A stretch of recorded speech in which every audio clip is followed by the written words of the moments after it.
Welcome back to Dark Sleep Radio. I'm sharing another real-life encounter from the wilderness that might just help you drift off to sleep. Before we begin, drop a comment and tell me where you're listening from. Late September, Lake Shasta. The north side, just forest, steep hills, and abandoned logging roads. I was camping alone, tent pitched at the base of a slope, about 100 yards from the shoreline. Clear and dry during the day, but nights got cold. I'd made a small fire, eaten some chili from a tin, and gone to bed around 10. Slept deeply. No drinks, no drugs, nothing unusual. At exactly 3:14 a.m., I woke up. Cold air hit my face, not just a draft, but a sudden temperature drop that felt unnatural. My first instinct was to check my watch, which was still on my wrist. Something was wrong. The tent flap was open, zipper pulled halfway down. I always zip it fully, always. It's a habit, keeps bugs out, traps heat. Maybe I'd unzipped it in my sleep, but then I saw my gear. Every electronic device, phone, GPS, headlamp, spare battery pack, was lined up outside the tent, perfectly arranged on pine needles about 6 feet out, each item spaced a few inches apart, as if carefully positioned by someone. My phone was completely powered off, which I never do. It usually stays in airplane mode when I'm out here. The GPS was off too. Even my headlamp, which I'd left zipped inside the tent's gear pocket, was now outside with the rest, bulb facing upward. This didn't feel like a prank. I was completely alone. I hadn't seen another person since parking 2 days earlier and hiking in. The area is remote, and I know these trails. If anyone had approached, I would have heard them, but there was nothing. No sound, no movement, just those perfectly arranged devices and that inexplicable cold. I woke up and everything seemed off. The campsite was eerily undisturbed, with pine needles exactly as I'd left them the previous night. A quick check confirmed my belongings were intact. Wallet, knife, keys, all present. Despite a growing sense of unease, I tried rationalizing what might have happened. Maybe I'd sleepwalked or moved things unconsciously. But the explanation felt increasingly hollow. I methodically packed up my gear, scanning the area. Nothing appeared disturbed. I zipped the tent closed, secured the clip, and lay back down, listening intently. The forest was unnaturally silent. No wind, no insects, no movement. Complete stillness. Around 4:30, I entered a half-conscious state. A soft, rhythmic clicking sound caught my attention. Coming from behind the tent, uphill, it was a precise tapping, like two pieces of plastic meeting. Click, click, pause. Click, click. I remained motionless, trying to identify the source. Was it an animal? Something else? The sound continued for about 5 minutes before abruptly stopping. After waiting another 10 minutes, I attempted to turn on my headlamp. Dead. Fully charged just the day before and unused. My GPS showed nothing. The phone powered on briefly, but the screen glitched wildly, apps flickering as if controlled remotely. Then it shut down completely. At sunrise, I investigated the slope behind my tent. Strange marks dotted the loose dirt, not footprints, but heavy depressions arranged in a zigzag pattern. They led from the trees toward my tent, stopping just short of the rainfly. Whatever created them was substantial enough to leave marks, yet vanish without a trace. Walking to the lake to clear my mind, I turned back toward the campsite. There, partially hidden behind a tree trunk about 50 yards away, stood a shape. I could make out a shoulder, possibly a head. I called out. Silence answered. My watch had been my dad's before he passed. An old silver Citizen with a black leather band. I wore it more out of habit than anything. I still checked my phone for time like everyone else, but I liked having it on my wrist. It ticked quietly and always ran a little fast, never late. That Thursday, late afternoon, I was driving back from Lincoln to my place in Grand Island. Highway 34 between Seward and Aurora is pretty dull, just flat fields and irrigation rigs, with the occasional barn or grain silo breaking up the horizon. Windows cracked because the AC takes forever to kick in. The sun was low behind me, throwing long shadows over the fields. Somewhere between York and Hampton, I glanced at my watch. It said 3:47. I remember that distinctly because it felt early. I thought I'd been driving longer than that. But the dashboard clock showed 4:12, and my phone agreed. I figured I'd accidentally bumped the crown and reset it without noticing. When I got home, I wound it again and set it to match my phone. Didn't think much of it. The next week, driving the same route for a follow-up meeting, I checked the watch before hitting the long stretch outside York. This time, it read 4:39. I kept my eye on it, watching the hands move. Something felt off, but I couldn't place what. Later, when I finally had cell signal again, my phone wouldn't boot. I tried charging it in the car. Nothing. A week later, I had to get a new one. The repair guy couldn't recover anything, said the hardware was corrupted. The GPS never powered on again. My headlamp was the only device that survived after a battery change, though the bulb flickered weakly when I turned it on. I haven't camped solo since. I still go out sometimes, but always with friends. I bring my gear and zip the tent tight. But every now and then, I wake up in the dark and check to make sure everything's still inside. Still zipped, still there. I was driving, keeping my eyes straight ahead, not touching the watch or messing with anything.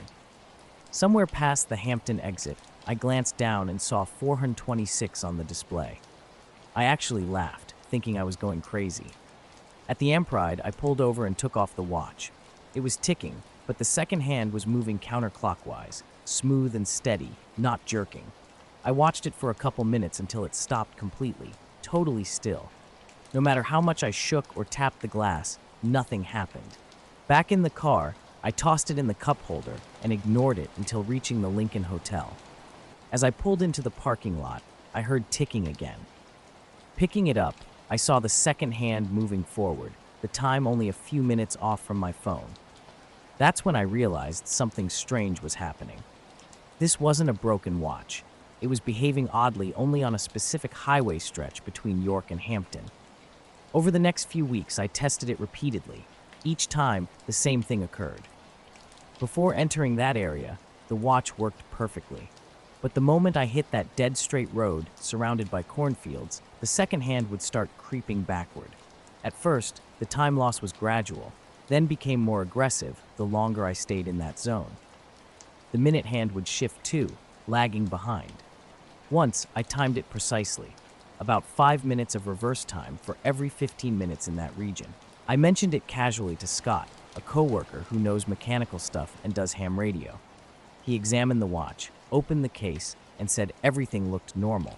I didn't share the full story, just that it acted weird while driving. Scott suggested magnetism might affect older watch movements, especially near underground lines or transformers. So I started observing the surroundings carefully. Nothing unusual stood out. No substations, cell towers, wind farms, or mysterious military installations.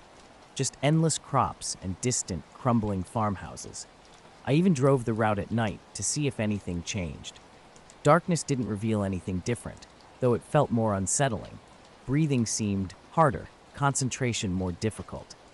But that could have been my imagination. Eventually, I stopped wearing the watch, leaving it on the kitchen counter. Then one afternoon, curiosity got the better of me. I started getting anxious about that route long before the day in early June. Every time I had to make the trip, a strange pressure would build in my ears, like the calm before a storm. I'd brought 2 watches with me, a cheap digital one from Walgreens with fresh batteries and an analog watch I usually wore. Something strange happened around Road T, just past York.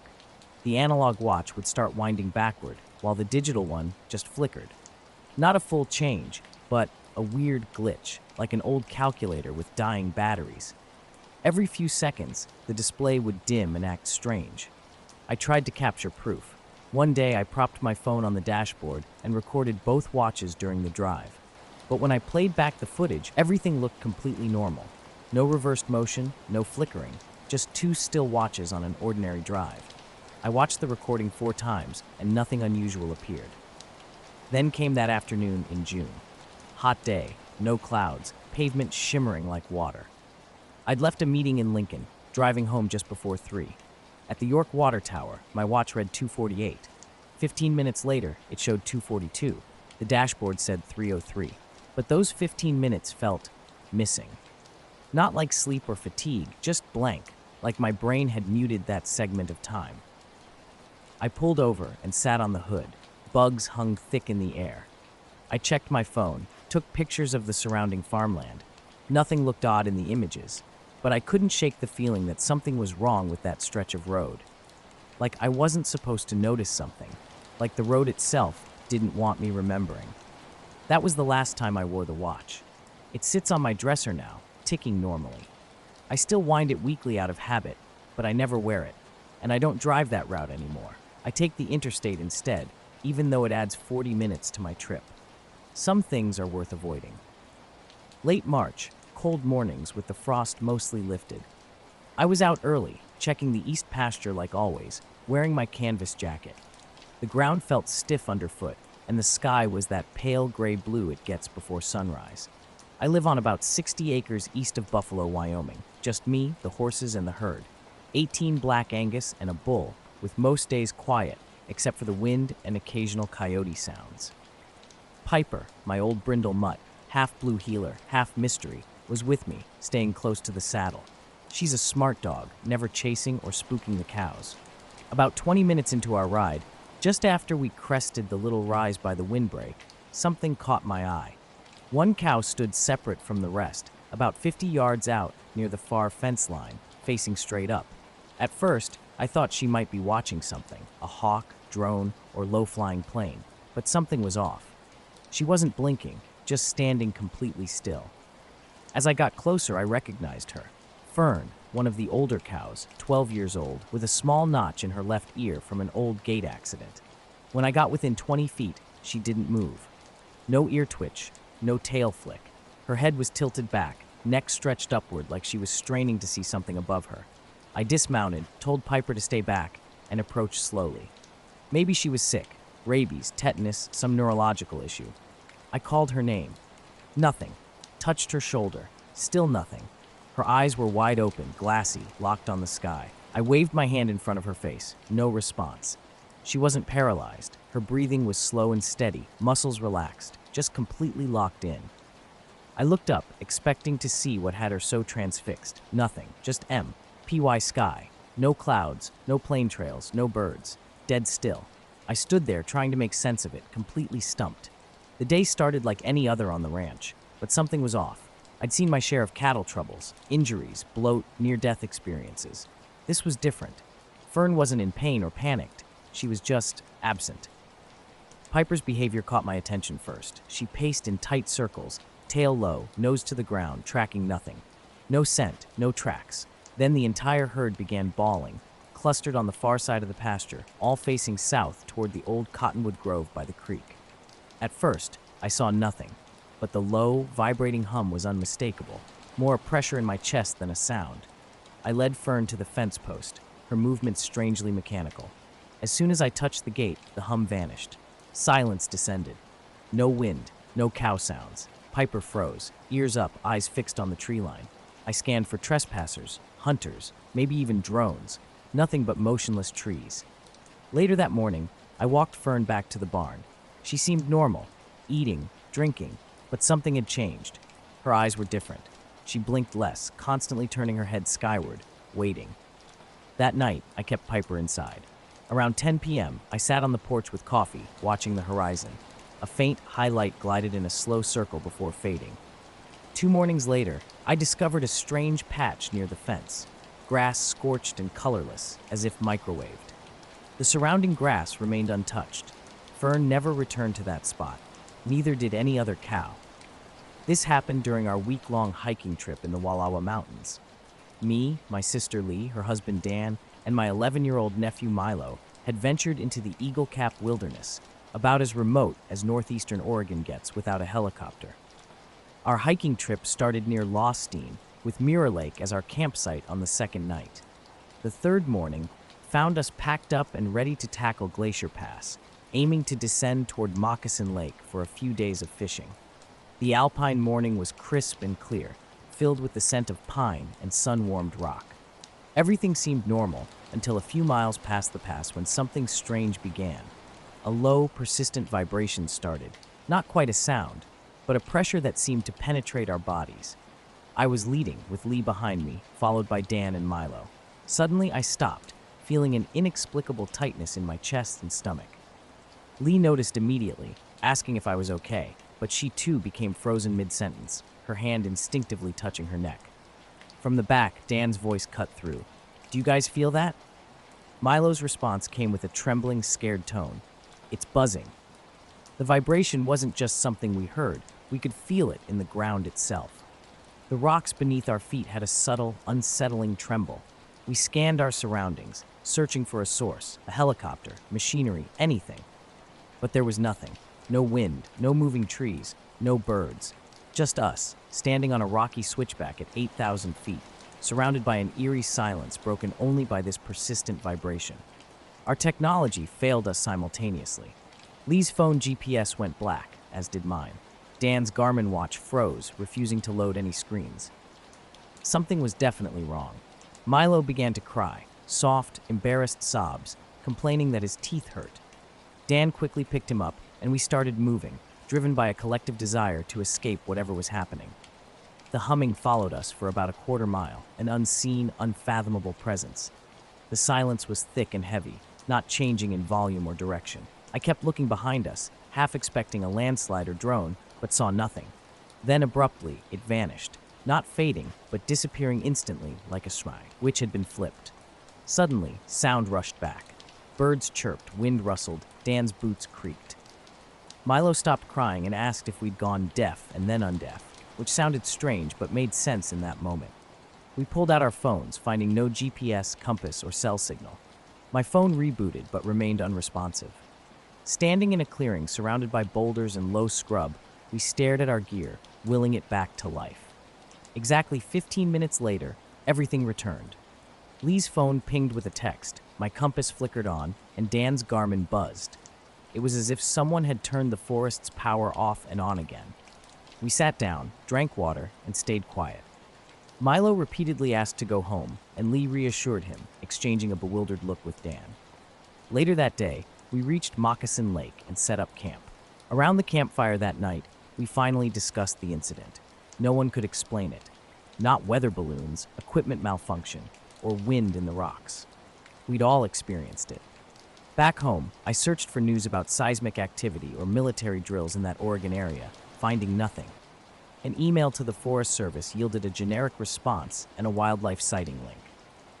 Milo now avoids talking about the experience, telling people he suffered from altitude sickness, perhaps an easier narrative to accept.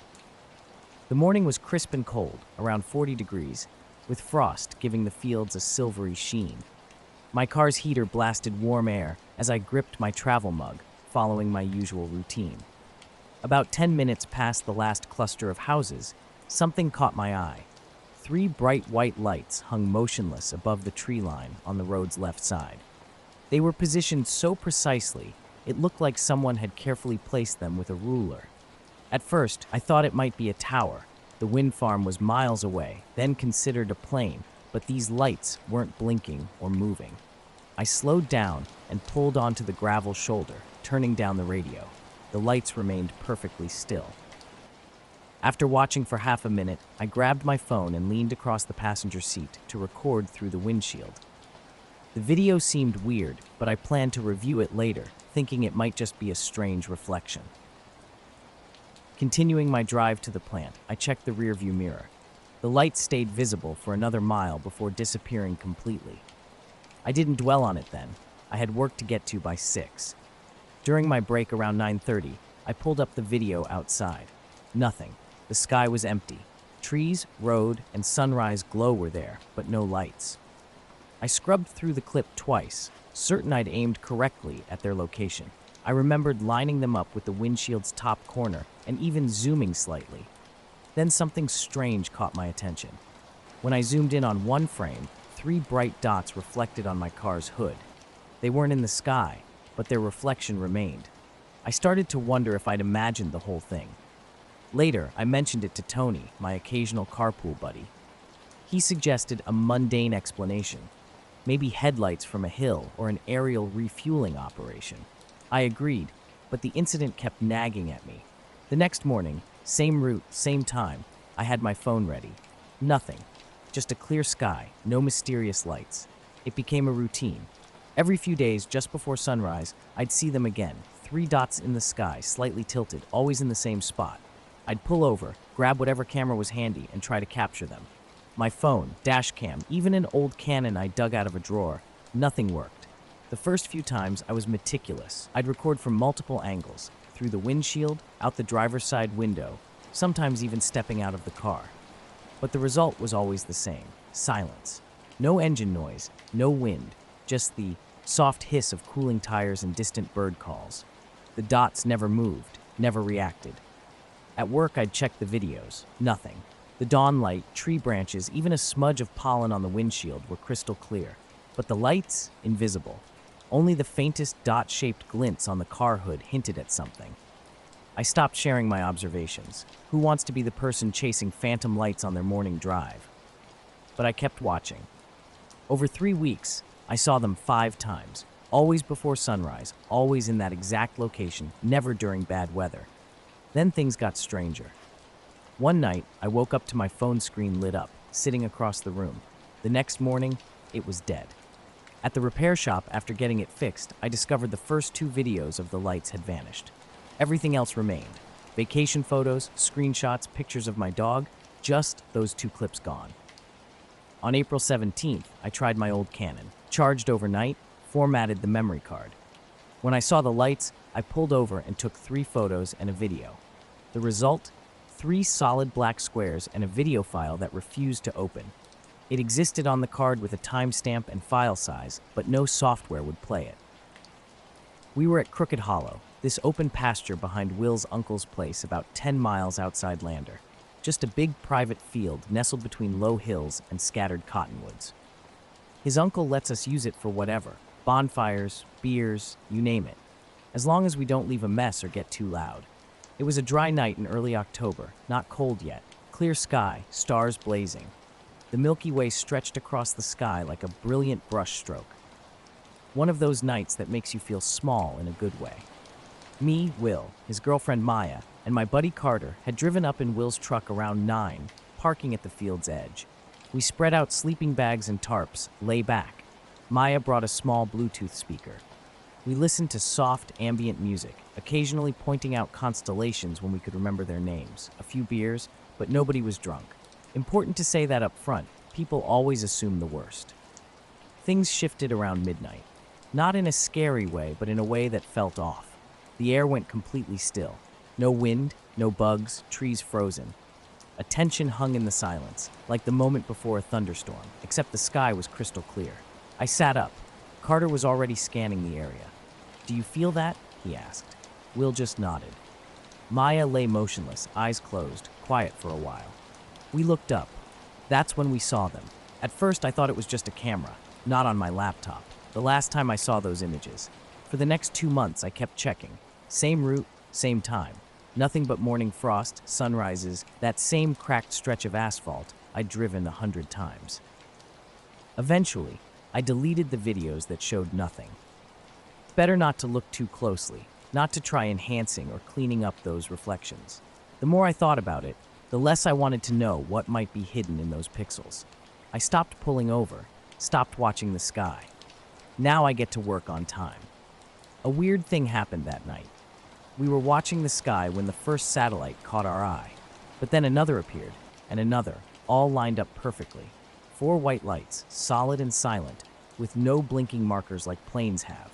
They started moving in a way that defied explanation. Not fast, just shifting smoothly. The lights rotated in a perfect square, then tilted and rolled through the air with impossible precision. Carter whispered, "That's not drones." He was right. These moved differently, more like a single entity than separate objects. The lights transformed. A square became a triangle, then a line. Their movement was fluid, almost like water or origami folding in midair. No buzzing, no thrilling. Not even wind displacement. Then more lights emerged, fainter ones, 8 or 9 of them, forming an arc low on the horizon. They didn't fly away. Instead, they dimmed gradually, as if someone was slowly turning down a light switch. We sat in stunned silence. Maya seemed oblivious. When she finally sat up, she asked about leaving, completely unaware of what we'd just witnessed. Carter was bewildered. "Did you not see that?" he asked. But Maya just stared blankly. "See what?" She thought it was still around 10:30, claiming she'd just been resting with her eyes closed. When we described the lights, she didn't believe us. This wasn't a joke. She genuinely had no recollection. Then Wells checked his phone. 1:47 a.m. An entire hour had vanished. We remembered the lights starting around midnight, with the last clear memory being how still the air felt. After the lights transformed into a line, everything became a blur. It was like someone had cut and spliced our memory. Maya stood up, looking uneasy. Something had changed. She wanted to leave, muttering something about feeling strange. We all felt it. Something unexplainable had just happened.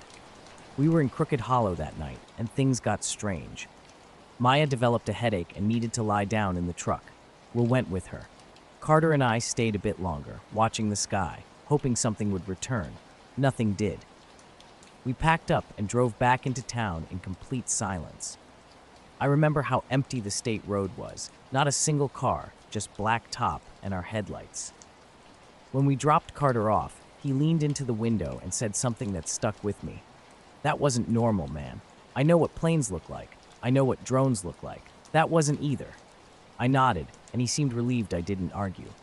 The next day, Maya had no memory of the event. Not just the lights. She couldn't recall lying down, that weird stillness, or anything after 11:30. When we tried discussing it the following weekend, it felt like the more we talked, the less sense it made. We kept focusing on how the lights disappeared. Not the distant ones that faded, but the close ones that changed shape. He described them as turning into a single point and shrinking, not moving away, but folding into a dot that simply vanished. I tried drawing the formations later, but they never looked right. The movements were too smooth, too dimensional, like sketching water folding into patterns. Carter avoids talking about it now. He dreams about the silence before we notice the lights, when everything just stopped. In his dreams, that silence feels endless, like we sat there for hours. I've returned to Crooked Hollow alone since then, just to sit and look. Nothing weird happened, but the sky felt different, blank, as if something had already passed through, something that wasn't coming back. It was early December, maybe 4 or 5 days after the last big snow. I just finished patching the cabin roof the weekend before, trying to beat the storm. My cousin Dale had canceled on me again, so I was hunting whitetail alone in the Monaste woods. I don't usually go out solo that deep, but I know the trails well enough. I park off a service road where the county line meets the forest boundary. From there, it's about a mile hike in, mostly flat with some ridges.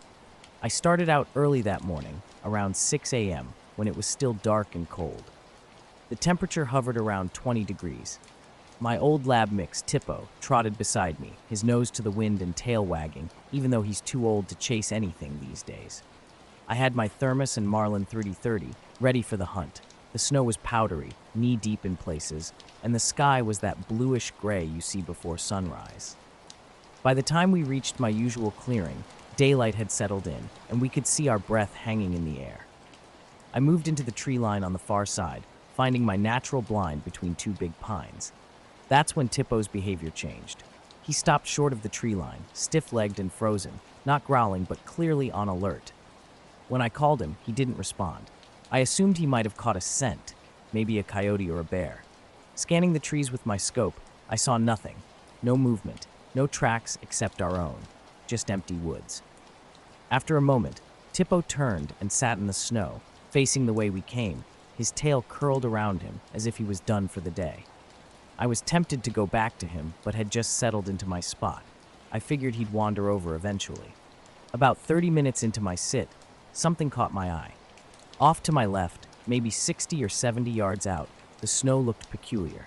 It was unnaturally flat and smooth, unlike the drifted snow around it.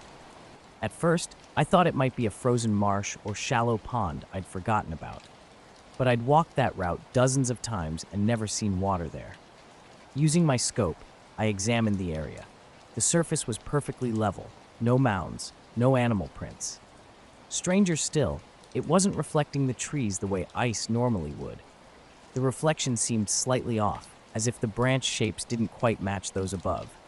Thinking it might be a light trick or a buried rock shelf, I decided to investigate. As I approached, something felt wrong underfoot. The snow grew thinner, seemingly compressed or melted in a perfect circle. It wasn't warm to the touch, but the layer near the center was only an inch thick. Around the outer edge, the snow deepened again, as if a clean line had been drawn. Cell service drops about halfway through these parts, but I always mark my route with blaze tape and leave notes in my truck, just in case. Something about this spot didn't sit right with me. About 20 feet across, a perfect circle lay before me. No signs of disturbance anywhere. No tire tracks, no boot prints, no animal tracks, not even a broken twig. I walked the perimeter twice, confirming the trees were undisturbed. Nothing had been dragged in or landed with legs or skids. It was just there, flattened, silent, untouched. The silence struck me first. Initially, I thought it was just a still morning, but after a moment, I realized something was off. Not a single bird chirped. No squirrels rustled, no branches creaked. Even the wind seemed absent. Tippo, usually alert, was eerily quiet. When I turned to look for him, he was gone. I called out. No response. I whistled. Silence. Backtracking along my boot prints, I found him about 20 yards back on the trail, completely motionless, watching me. As I approached, I saw he'd wet himself. He was trembling, barely blinking, something I'd never seen before. This dog wasn't scared of thunderstorms or gunshots, yet now he was terrified. I clipped on his leash, thinking of returning to the circle. Tippo resisted violently, whining and pulling backward. He refused to go near it. After a brief struggle, I gave up and stood on the trail, looking back. That's when I noticed something strange above the circle. A shimmer hung in the air, like heat rising from asphalt, except it was 20 degrees out with no sun. The shimmer was tight, confined only to the flattened area, not blurring anything behind it. A low, steady thrum emerged, similar to standing next to a large transformer, though no power lines were anywhere nearby. I stood watching. The snow remained undisturbed. No flakes fell, no wind stirred. It was as if weather itself had stopped in this small pocket. A weird pressure began building behind my ears, reminiscent of airplane cabin pressure. Tippo was now frantic, pulling the leash taut, desperate to return to the truck. I let him lead. Repeatedly, I glanced back. Nothing moved. The shimmer persisted. The circle remained perfectly intact. We were each the truck by mid-morning. My watch read 11:12, which seemed odd. The drive-in had taken only 20 minutes, and we hadn't stayed long. Something wasn't right. I spent the better part of my life staring at radar screens, guiding planes through controlled chaos, making sure nobody ended up in a pileup thousands of feet in the air. Now retired, I live quietly in a small town in northern Idaho. My days are simple: fishing, reading, fixing the occasional leak around the house. But there's this one night that keeps circling in my head, even though I promised myself to forget it. It was late November, about 3 years ago. The kind of cold night where the sky is so clear it almost hurts to look up. I was still consulting part-time for a regional control center, monitoring a few flights from home on my radar setup. Nothing too busy, mostly cargo and small private planes. Around 11 p.m., I noticed a tiny blip on my screen way up high, much higher than usual. It was sitting at roughly 80,000 feet. I double-checked the altitude because it didn't make sense. Commercial jets rarely cruise above 45,000 or 50,000 feet, and 80,000 feet is almost twice that. Near space. Military or spy planes sometimes get close, but nothing civilian and nothing I was aware of scheduled that night. I kept watching it, trying to figure out what it was. It hovered there, just a single dot, not moving for about 30 seconds. It stayed put, no blinking, no transponder code, nothing, like it was ignoring all the usual radar protocols. Then in one heartbeat, well, more like 1 second, the blip dropped straight down, from 80,000 feet to about 200 feet above the ground. Weeks later, Dale called me back, suggesting we do a late-season hunt together. I told him the snow was too deep, but really, I just didn't want to see that place empty again, or worse, see it not empty. I sat in the truck with the heater running, staring out at the woods, trying to figure out what I'd seen, or if I'd imagined it. I checked my phone, and the time matched. I didn't remember 3 hours passing. Tippo wouldn't settle. He paced the back seat the whole way home. That night, I checked the weather cams in the area. A forestry station a few miles north has a live stream. Around the time I was near the circle, the camera feed froze for 11 minutes, just cut out, came back on like nothing happened.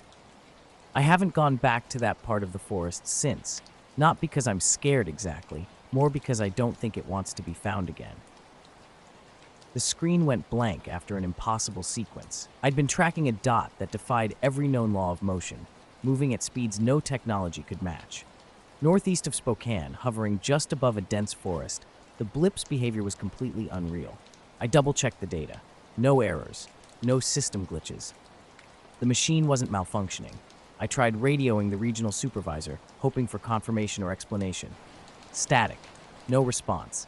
Multiple attempts yielded nothing. Something felt off. I scanned flight data from nearby airports, searching for any unusual reports or radar contacts. Nothing turned up. Then, as suddenly as it appeared, the blip vanished. No gradual fade. Just gone. The entire event lasted barely 90 seconds. I stared at the blank screen, my mind racing, but trying to stay grounded in facts. The next morning, I called the regional center to file a report. The response was unexpected. A polite but firm voice told me not to document anything. "It's best left off the books," he said. When I pressed for details, asking if this was a classified exercise, the line went silent. "You saw what you saw. Just keep it quiet." No follow-up calls came. No official corrections to the radar software. No explanations about unidentified objects. What troubled me wasn't just the impossible movement. It was the entire situation's unsettling nature. Something felt fundamentally wrong. In the days that followed, I repeatedly ran diagnostics on my systems. Everything checked out perfectly. The equipment was functioning flawlessly. But that strange blip lingered in my mind, a puzzle piece that simply didn't fit. For weeks after that night, I found myself constantly scanning the sky, especially after dark. Something felt different, not threatening, but watchful. About 10 days later, while on my porch with Hobbs, my scrappy mutt, I spotted an unusual light in the northeast sky. Unlike a plane's blinking or a helicopter's movement, this was a steady, pale white orb suspended motionless among the stars. Hobbs growled and tugged at his leash, but I kept him calm. The light remained for 15 minutes before vanishing without a trace. I tried explaining it away as a satellite or weather balloon, but deep down, I knew it was something more. Since that night, I've kept the radar running, searching for anything out of the ordinary. Occasionally, I catch glimpses of something that shouldn't exist. I've shared these observations with colleagues, but they think I'm crazy. Who can blame them? But I know what I saw. Something dropped from the edge of space to treetop level in an instant, then disappeared completely, and nobody wants to discuss it. My late-night hikes are a ritual. Just me, my pack, and Dusty, my lean black lab with a white chest patch that looks like a paint splatter. This particular night was a cold spring evening. The air crisp, the woods hushed. The trail wound up a hill near the Cascade Foothills in Oregon, a quiet route with a perfect view of the stars. I needed the solitude after weeks of intense work. We reached the summit after 45 minutes of climbing through dense forest and scrambling over loose rocks. Dusty was antsy, sniffing around and periodically sitting to stare into the darkness. I set down my pack, poured some coffee, and leaned against a rock to look up. That's when the stars caught my attention. Something was off. They weren't twinkling or blinking normally. Instead, they moved with an unsettling, subtle motion that felt wrong. The stars seemed to shimmer together, blending into a slowly rotating pattern that felt more like a deliberate design than a random scatter. At first, I dismissed it as fatigue or my eyes playing tricks. But when I focused, the shapes became clear. Triangles, diamonds, and lines connecting points in an almost imperceptible dance. Dusty's behavior caught my attention. He sat alert, ears twitching, which was unusual for him. The dog typically ignored the night sky, but something was different this time. A soft humming sound drifted just beneath the wind's whisper through the trees, steady and low, not random like natural forest noise. My flashlight revealed the time, 1:15 a.m. Below the hill, a faint blue glow pooled near the tree line. I called out, but silence answered. The forest remained black and still. When I looked back, the star pattern continued its slow, deliberate rearrangement. Uneasy, I packed up quickly. As we descended, both the strange light and the humming faded, swallowed by typical forest sounds. Back at the car an hour later, I noticed something odd. The dashboard clock was almost 15 minutes behind my watch. The next day, a conversation with my friend Rachel revealed something even stranger. She asked about my Friday night hike. but I was certain I'd been on the hill just the previous night, Monday. Something didn't add up. The entire experience left me questioning what I'd really seen that night and when it had actually happened. The night I was flying my drone felt perfect. One of those cool, clear evenings when being outside just feels right. No work emails, no pressure, just quiet air and city lights twinkling far below. My name's Caleb, and I've been flying drones for a few years, mostly as a hobby with some freelance work mixed in. I was up on the ridge behind my place in Eugene, Oregon, a spot drone pilots love. Open sky, no signal-blocking trees, and the city spread out underneath like a blanket of tiny flickering lamps. That night, I had my latest Skyraven Pro, a model with solid flight time and a stable camera.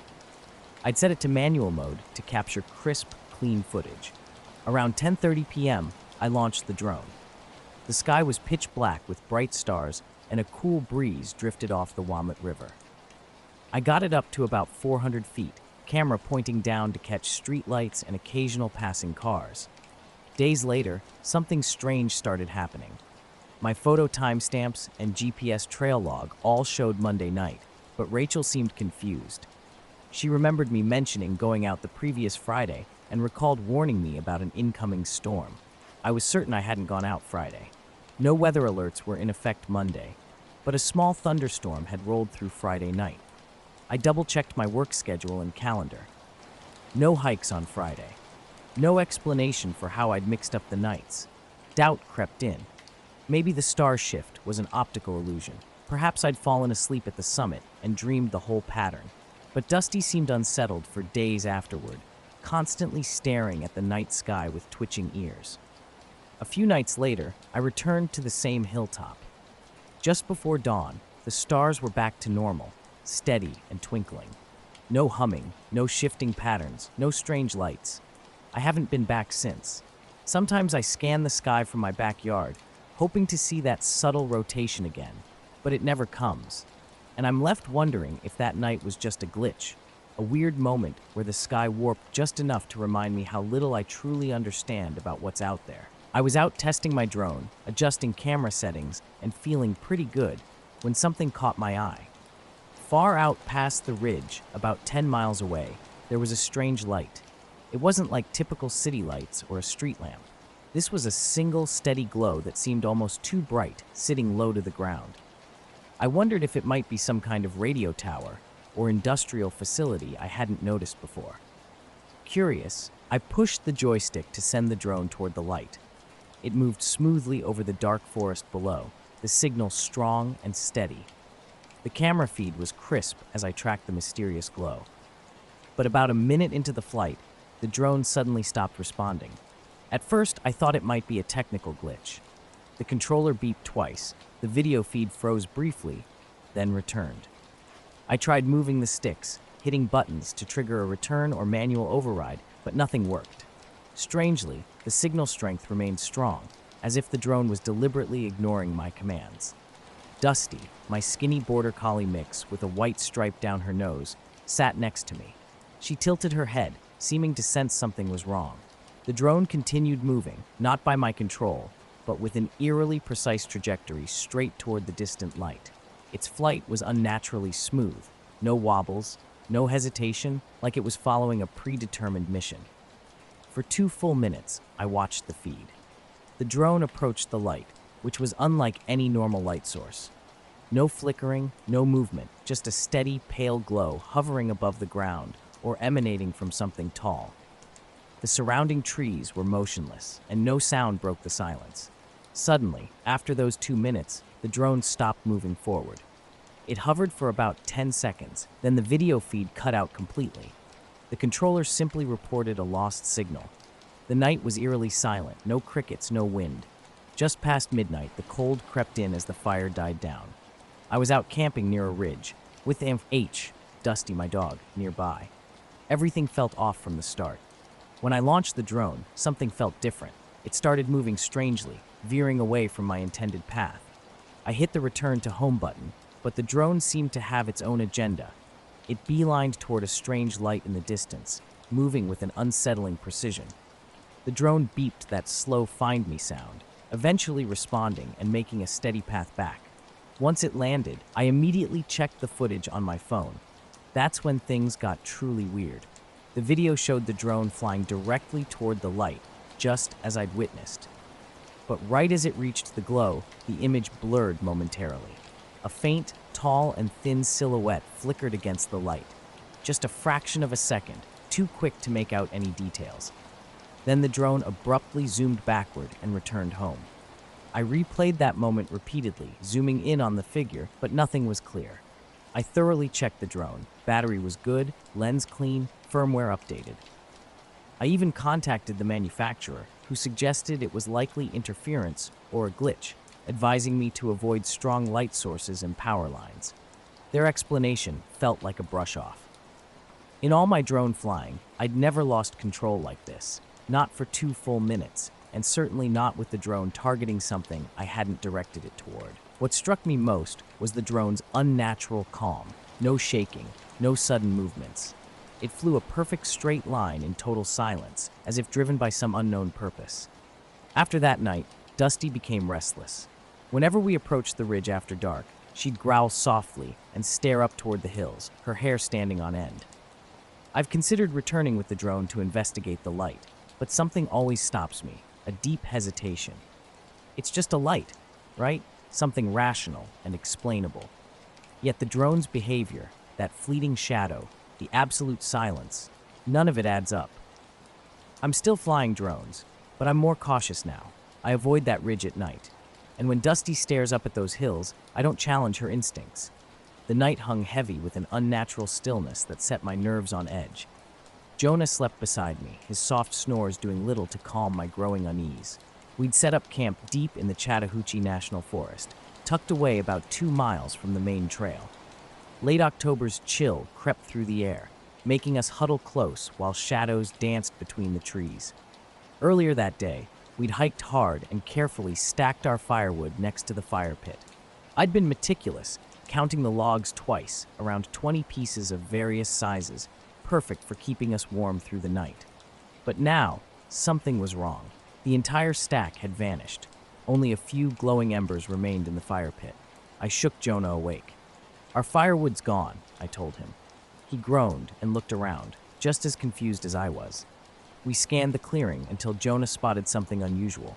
About 100 feet away, near the tree line, lay our missing wood. But this wasn't a random dump.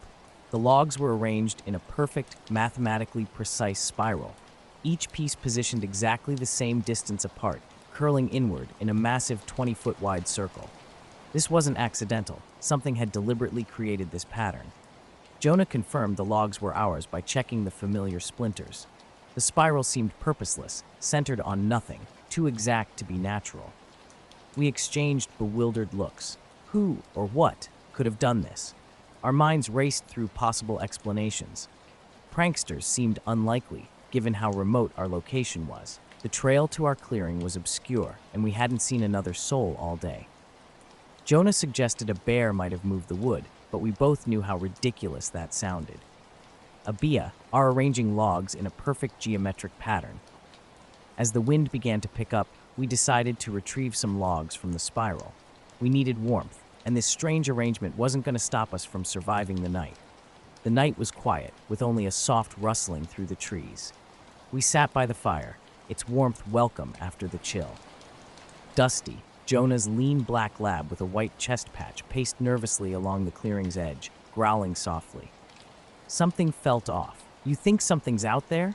I asked. Jonah just shrugged, but his eyes were alert.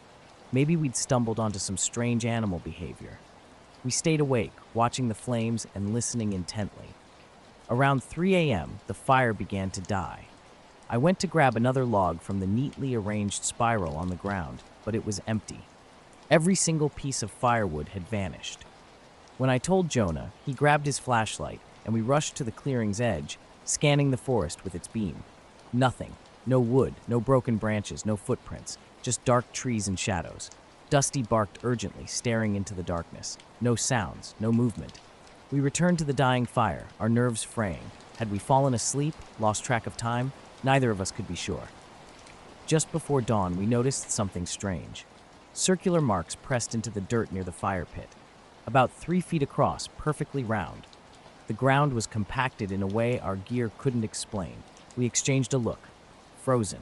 The sun began to rise, pink light filtering through the trees. We packed quickly, Dusty tugging at his leash. One last look revealed the spiral was gone, the ground scuffed. Back on the main trail, we found fresh footprints, ours and others that didn't match anything we recognized.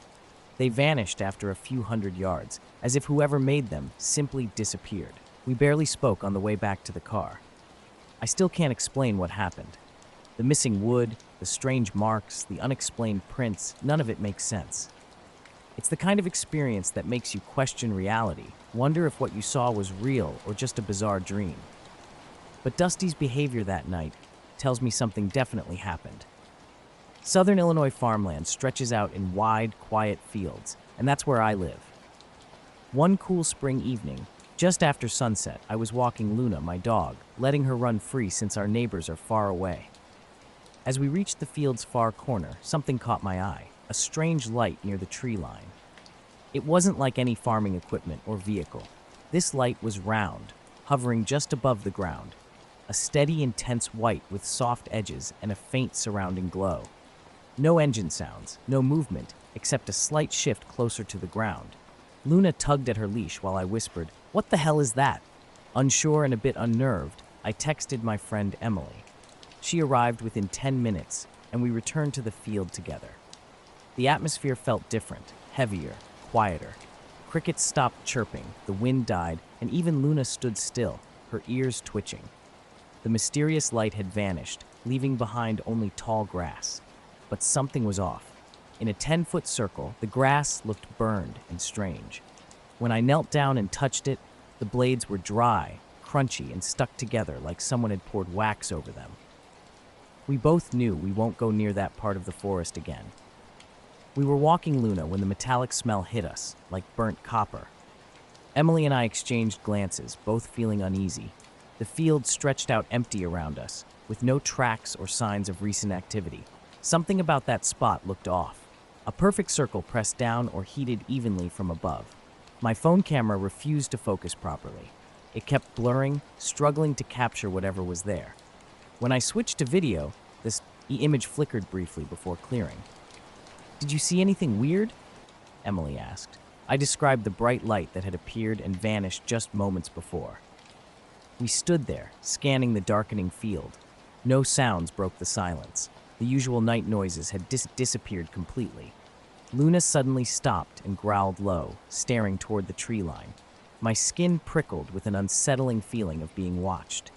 We quickened our pace home, Luna pulling hard on the leash. That night, strange sounds kept me awake, little pops and electrical-like hisses from outside. Checking the window revealed only darkness and distant stars. The next day, I returned to the field in daylight. The grass circle remained, dry and brittle. No footprints, no tracks. The soil underneath looked darker, almost scorched. I called the local extension office, hoping for an explanation about unusual chemicals or agricultural treatments. They knew nothing. For days, I kept checking the spot. The grass stayed dead, and nobody else seemed to notice anything unusual. I kept quiet, not wanting to sound crazy. Eventually, Emily and I went back with an infrared thermometer. The ground inside the circle was slightly warmer than the surrounding field, despite cool air and no recent rain. The meter showed nothing else out of the ordinary, but the temperature difference lingered, another unexplained detail in our strange encounter. That night was different from the start. The silence in the field seemed to stretch out, holding something just beyond understanding.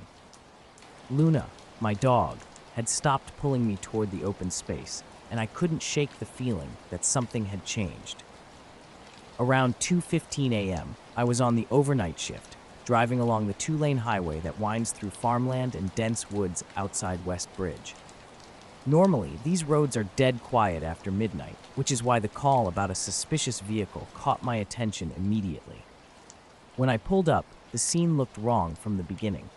A silver sedan sat idling on the gravel shoulder, its headlights cutting sharply through the darkness. The driver's side door hung open, swinging slightly in the breeze. I killed my engine and grabbed my flashlight, radioing dispatch that I was on scene. The car was completely empty. No one was in sight, but the engine ran steadily, and the headlights remained bright and unwavering. On the driver's seat, a smartphone was recording. Its screen pointed straight up. Static completely obscured whatever might have been filmed. Not moving, just a wall of interference. I called out, "Hello, anybody here?" Only the wind responded, carrying the low hum of the engine and a distant owl's cry. Circling the car, I checked every angle with my flashlight. No signs of a struggle, no belongings, no identification visible through the windows. Since that night, I've been having strange dreams, just flashes of light and a low buzzing sound I can't quite place. I'd wake up feeling like something was nearby, just out of sight. I've never been one to believe in UFOs, but after seeing that circle in the grass and experiencing this inexplicable scene, I'm not so sure anymore. It's like the world stopped for a moment, and something else was waiting. Some mysteries, I've realized, are meant to remain unexplained. The night felt heavy, thick with an unnatural stillness. I'd radioed dispatch about the abandoned sedan left running, door open, with a phone recording the sky. They told me to wait while they ran the plates. No stolen vehicle report, no missing persons match, which only made the situation more unsettling. My eyes kept drifting to the phone screen, watching the static buzz. Something wasn't right with the sky. Clear night, but the stars seemed dimmed. A faint shimmer stretched tight over the treetops like a thin heat haze. Then I felt it, a subtle vibration beneath my feet, a low, steady hum that wasn't natural for a late country night. Down the road, emptiness stretched in every direction. My patrol car and the sedan's headlights were the only illumination. Silent woods stood motionless, dusty shadows unmoving at the edges. When I tried my radio, static hissed louder than my voice, breaking up in a weirdly consistent pattern. Both the radio and phone screens flickered erratically. Staring into the static, I thought I glimpsed blurry shapes moving just beyond focus. Looking up, I realized the stars had subtly shifted, as if the entire sky was slowly rotating. I blinked and rubbed my eyes, but nothing changed. Something felt fundamentally wrong. I tried dismissing it, long night, tired shift, but then the phone beeped a low, pulsing warning. As I reached for it, the car's engine died. Headlights and phone screen went dark.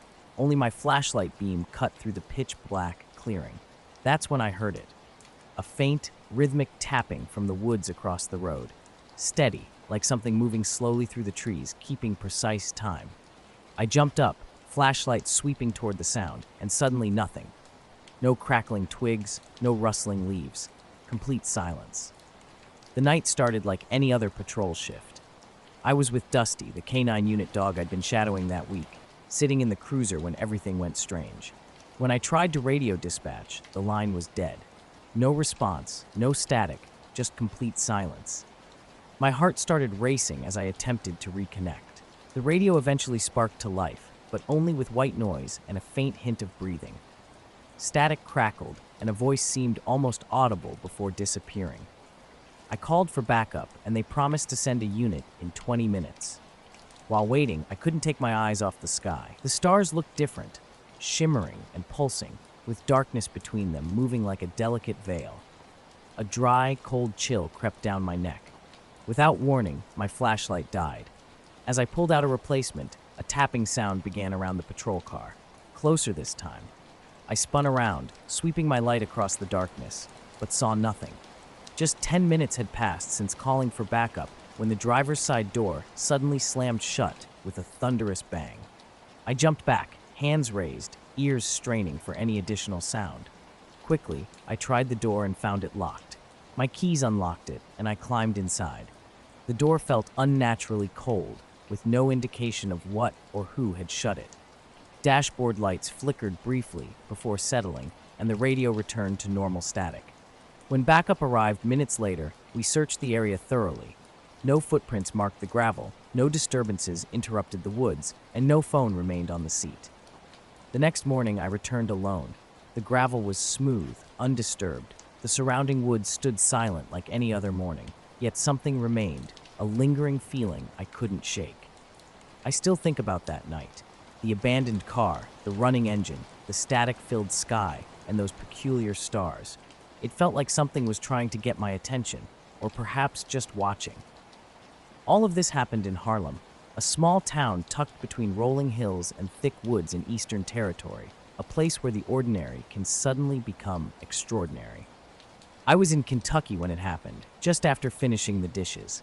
The kitchen clock blinked 12, a familiar sight after a power outage. But this wasn't a typical blackout. Something felt different.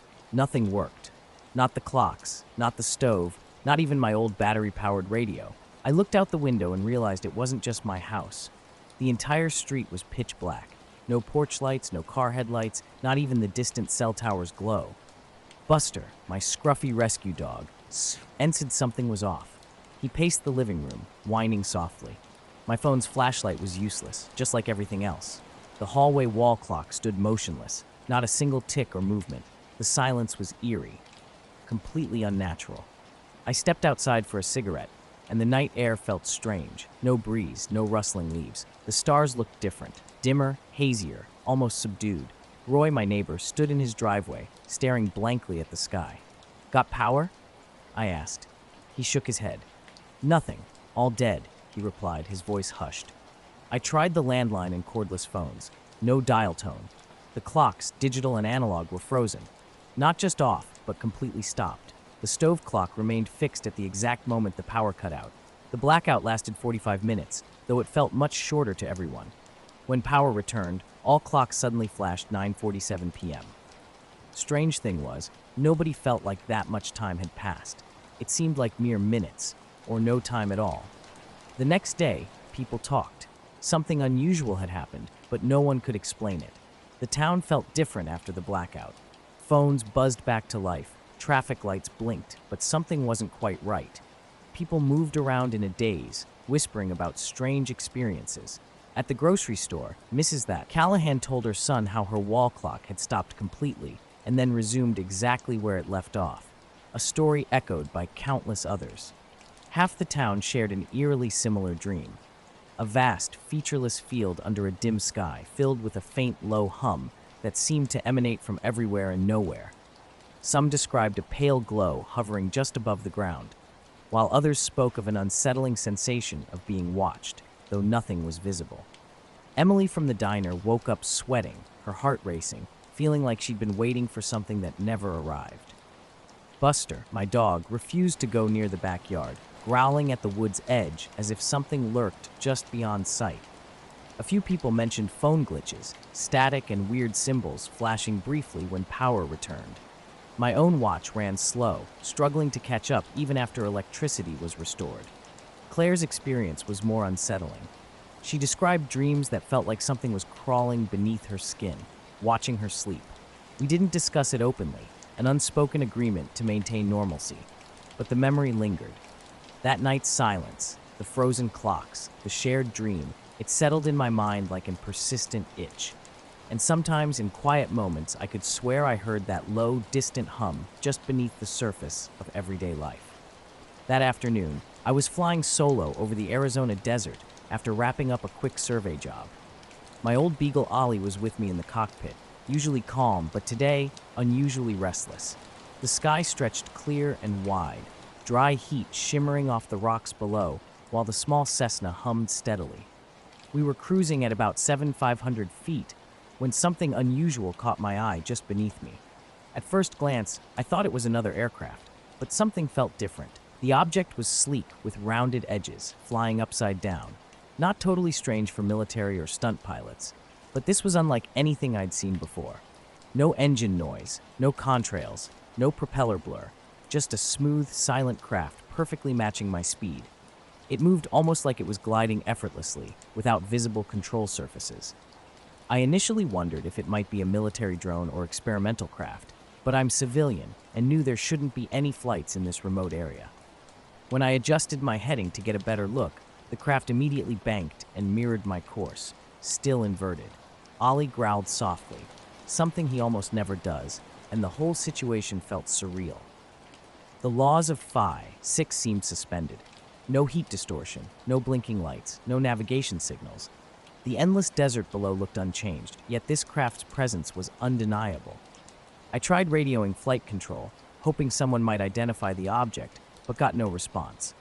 My phone signal was spotty and dropped quickly. After flying side by side for several minutes, the aircraft slowly began rising, still upside down. Then, about 500 feet below me, it simply vanished, like someone had flipped a switch. One moment it was there, the next completely gone. No trace, no explanation. My instruments showed everything was normal, but something extraordinary had just happened over the Arizona desert. I was flying over the desert, everything calm and steady. Ali, my dog, had stopped growling but remained alert, staring at an empty space where something had been moments before. Heat mirages are common out here, but this felt different, too defined, too real.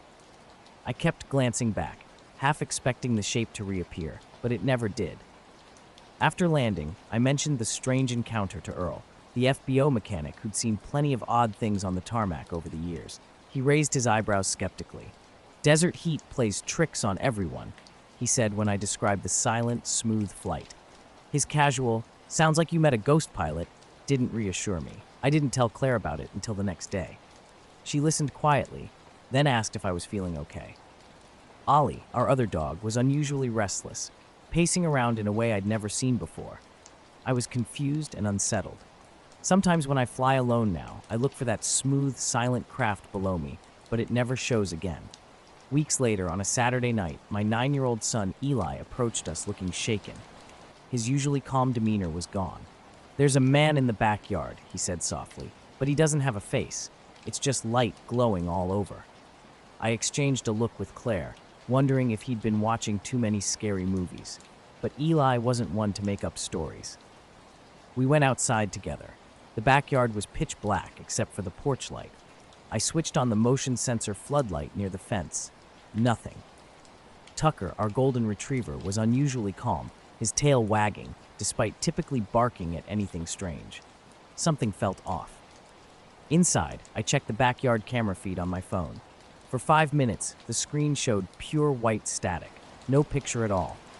When the feed returned, the yard looked completely normal. I rewound the video, confirming it wasn't just a technical glitch.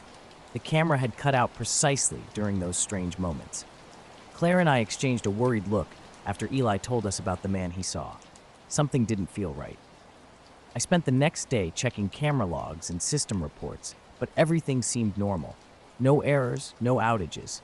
The camera was functioning perfectly before and after those strange 5 minutes. Eli described what he saw in detail. While playing with his Legos near the window, he glanced outside and spotted a figure standing just past the garden, near the fence. But this wasn't an ordinary person. The figure's face was just pure light, like a bright lamp had been switched on where a face should be. It didn't move or speak, just stood motionless in the shadow. Eli froze, unsure what to do. Then the light started flickering, dimming and brightening before the figure suddenly vanished. I wanted to believe it was just Eli's imagination, but strange occurrences began mounting. My phone's flashlight started turning on by itself, blinking rapidly near the backyard door. Claire suggested a software glitch, but repeated phone resets changed nothing. Power around the house began flickering, especially at the back, late at night. 2 days later, while Eli watched cartoons, the TV went black with static, silly like an old channel losing signal. The backyard camera feed on my phone showed nothing but static for precisely 5 minutes. Something felt off about that side of the house. I asked our neighbor, Mrs. Calloway, an observant older woman, if she'd noticed anything unusual. Her porch light was flickering too, but she hadn't seen anything strange. I even checked the fence line in the bushes. No footprints, no signs of anyone. But Eli remained convinced.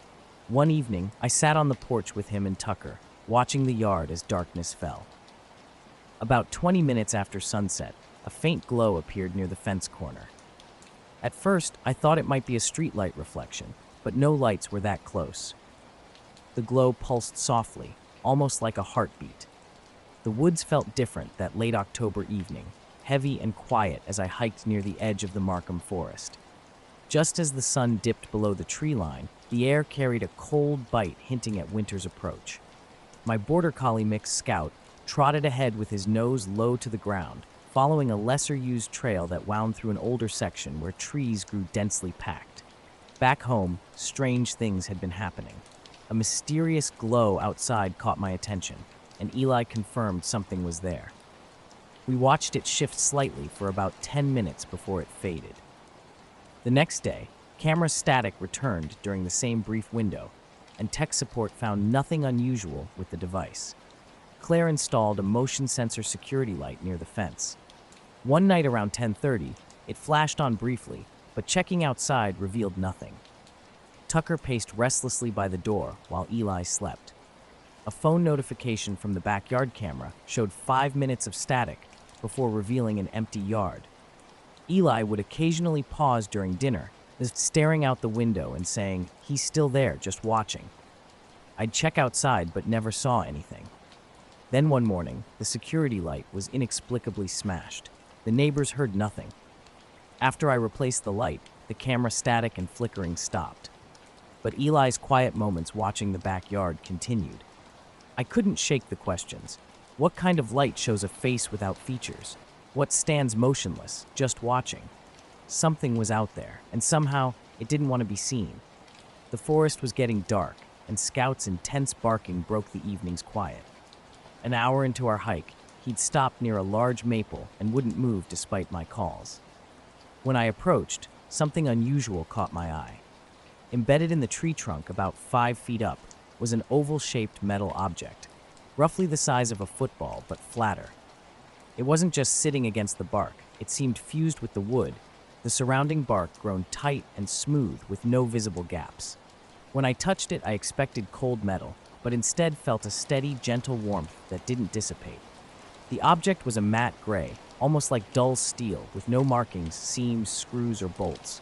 It didn't reflect much light, even as the sun disappeared behind the hills. No sounds came from it. No humming, no ticking, no vibrations. Just a heavy, solid presence against the tree.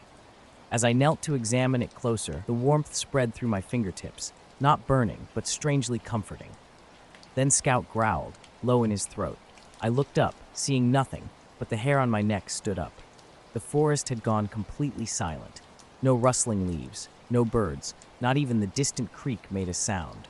Something felt off. The shadows seemed to be shifting, but not from the trees or branches. Darker shapes were moving just at the edge of my vision. I stood up quickly, suddenly uneasy. My phone was dead from the cold, so I couldn't take a photo. I pulled out my lighter, its weak flame flickering in the evening breeze and casting strange shadows on the tree and the mysterious metal object. Scout came to me immediately when I called this time, his hackles still raised. Whatever was out there, we were leaving. Beyond the rim of fading light, something felt wrong. The space itself seemed to bend or fold, with a deliberate sense that something was watching. I grabbed Scout's collar and started heading back toward the trailhead, constantly glancing over my shoulder. The shadows flickered in and out, vanishing whenever I looked directly at them. By the time we reached the main path, darkness had almost fallen. The temperature dropped noticeably, and the warmth from the mysterious metal object was already fading from my memory, replaced by an unsettling feeling of wrongness. The next morning, I returned to the spot with a fully charged phone, hoping to document or at least show someone what I'd experienced, but everything appeared completely normal. The tree was just a tree, with no metal object, no bark scars, nothing unusual at all. The spot where I'd felt warmth was now just cold wood. I asked around town, old-timers, park rangers, even the local historical society, but no one had ever heard of or reported anything strange in that forest area. The most peculiar detail was Scout's reaction. He now refuses to go near that spot, becoming tense and whining if I try to lead him close. I can't stop thinking about the warmth, the silence, and those shadows. I don't know what I saw or what that object was, but it haunts me. Every time I close my eyes, I feel something just beyond sight, waiting and watching. My ranch sits on about 60 acres east of Buffalo, Wyoming. Nothing fancy, just me, the horses, and 18 head of black Angus, plus a bull. Most of the time, it's quiet. You get used to the wind, the coyotes, the strange thumps in the barn at night. One late March morning, with the frost mostly lifted but still cold enough for my canvas jacket, I rode out to check the east pasture as usual. The sky was that pale gray blue it gets before sunrise. My dog Piper, an old brindle mutt, half blue heeler, half mystery, stayed close to the saddle. She's a smart dog, never chasing or spooking the cattle. About 20 minutes into my ride, just after cresting the rise by the windbreak, I noticed something odd. One cow stood separated from the herd, about 50 yards out near the far fence line, facing straight up. I first noticed something was off with Fern, one of the older girls around 12. She was standing completely still, her head tilted back, neck stretched upward like she was trying to see something in the sky. At first I thought she might be watching a hawk or a drone, but she wasn't blinking, wasn't moving at all. I approached slowly, dismounting and telling Piper to stay back. My mind raced through possible medical explanations, rabies, tetanus, some neurological issue. I called her name, nothing. I touched her shoulder, still no response. Her eyes were wide open, glassy, fixed straight up. I waved my hand in front of her face, no reaction. She wasn't tense or paralyzed, her breathing was slow and steady. When I looked up, there was nothing, just empty sky. No clouds, no birds, nothing moving. I've handled sick and injured cattle before, but this was different. She wasn't in pain or panicked. She just wasn't present. Behind me, Piper started acting strange.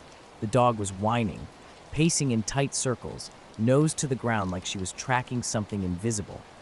Then the entire herd began bawling, bunching up on the far side of the pasture, all facing south toward the old cottonwood grove by the creek. At first, I saw nothing, but then I heard it, a low, vibrating hum. It wasn't really a sound, more like a pressure in my chest. I led Fern to the fence, her movements stiff and mechanical. As soon as I touched the gate, the hum stopped. Everything went, silent. Piper froze, ears up, staring at the tree line. I scanned the cottonwoods, half expecting to see trespassers or hunters. But there was nothing.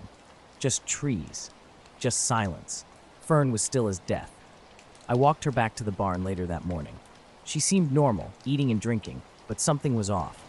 Her energy was different, like she'd run a mental marathon without moving. Her eyes never quite returned to their usual state. She'd stare at the sky, blinking less often, as if waiting for something to return. That night, Piper stayed inside, refusing to go out. Around 10 p.m., I sat on the porch with coffee, watching the horizon. A faint, high light moved in a slow circle, gliding silently before fading after a few minutes. 2 mornings later, I discovered a strange patch near the fence where Fern had been. The grass was dried and colorless, as if microwaved, while the surrounding area remained untouched. From that day on, Fern and the other animals avoided that corner. I'd been driving since noon, trying to reach Missoula without stopping. By Thompson Falls, my eyes were burning and my back felt stiff. Needing a quick nap, I pulled over onto a gravel spot past Route 200 split near the power station. No other cars, just moonlight filtering through thin clouds. I cracked the window, pulled my hoodie over my head, and don't remember falling asleep. Waking up was surreal. Complete silence surrounded me. No wind, no trees, no insects. Just a heavy stillness that constricted my chest. Something was wrong. I was facing west, though I'd parked pointing east. My headlights were off, the dash was dead, and my phone had no charge. I couldn't remember moving, but somehow everything had changed. The keys were in the ignition, engine off as if never started. The clock read 4:17 a.m. I'd pulled over just after 1. Something had happened in those hours, but I had no idea what. I woke up disoriented. My car was dead silent, and something felt wrong. The last thing I remembered was driving, but now I was parked somewhere completely different. When I stepped out, the cold hit me immediately. My breath clouded in the air, and the gravel crunched loudly under my boots. The moonlight cast everything in a flat, washed-out gray. I scanned the area, searching for any sign of movement or disturbance. Nothing. The ground was untouched, except for a perfect semicircle where my car now sat facing the opposite direction from how I remembered parking. I checked the license plate to confirm it was mine. The Montana plate and the small scrape from backing into a rock in Glacier last summer were exactly as I recalled. A tiny handprint on the driver's side door caught my eye, too small to be mine. Back inside the car, I tried the ignition.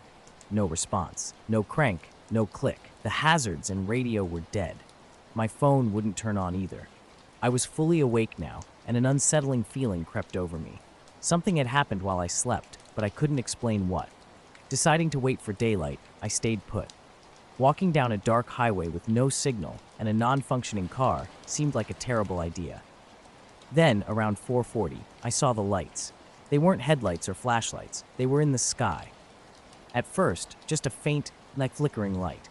But soon, I realized it was a group of lights arranged in a wide, smooth arc. They drifted slowly from left to right, almost like soft white lights pulled on an invisible string. Completely silent, they moved with an unnatural, fluid grace that defied any mechanical explanation. Gripping the steering wheel, I leaned forward. These weren't drones or planes. Their movement was too perfect, too smooth. The arc bent, hanging motionless in the sky, and I knew something extraordinary was happening. I was working the overnight shift at WNLR, a small local radio station on the Oregon coast.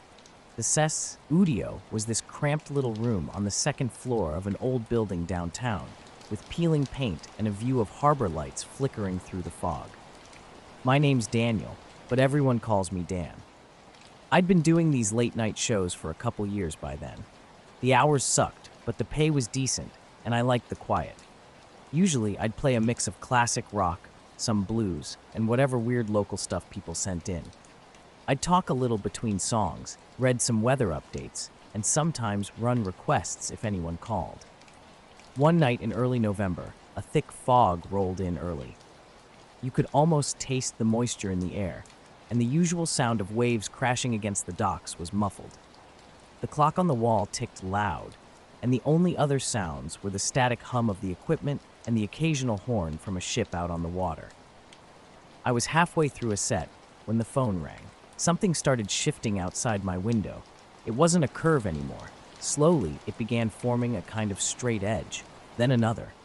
Within a few seconds, it looked like a triangle, but not a solid one. Just the three corners marked by lights, and the rest filled in by shadow. Or maybe not shadow.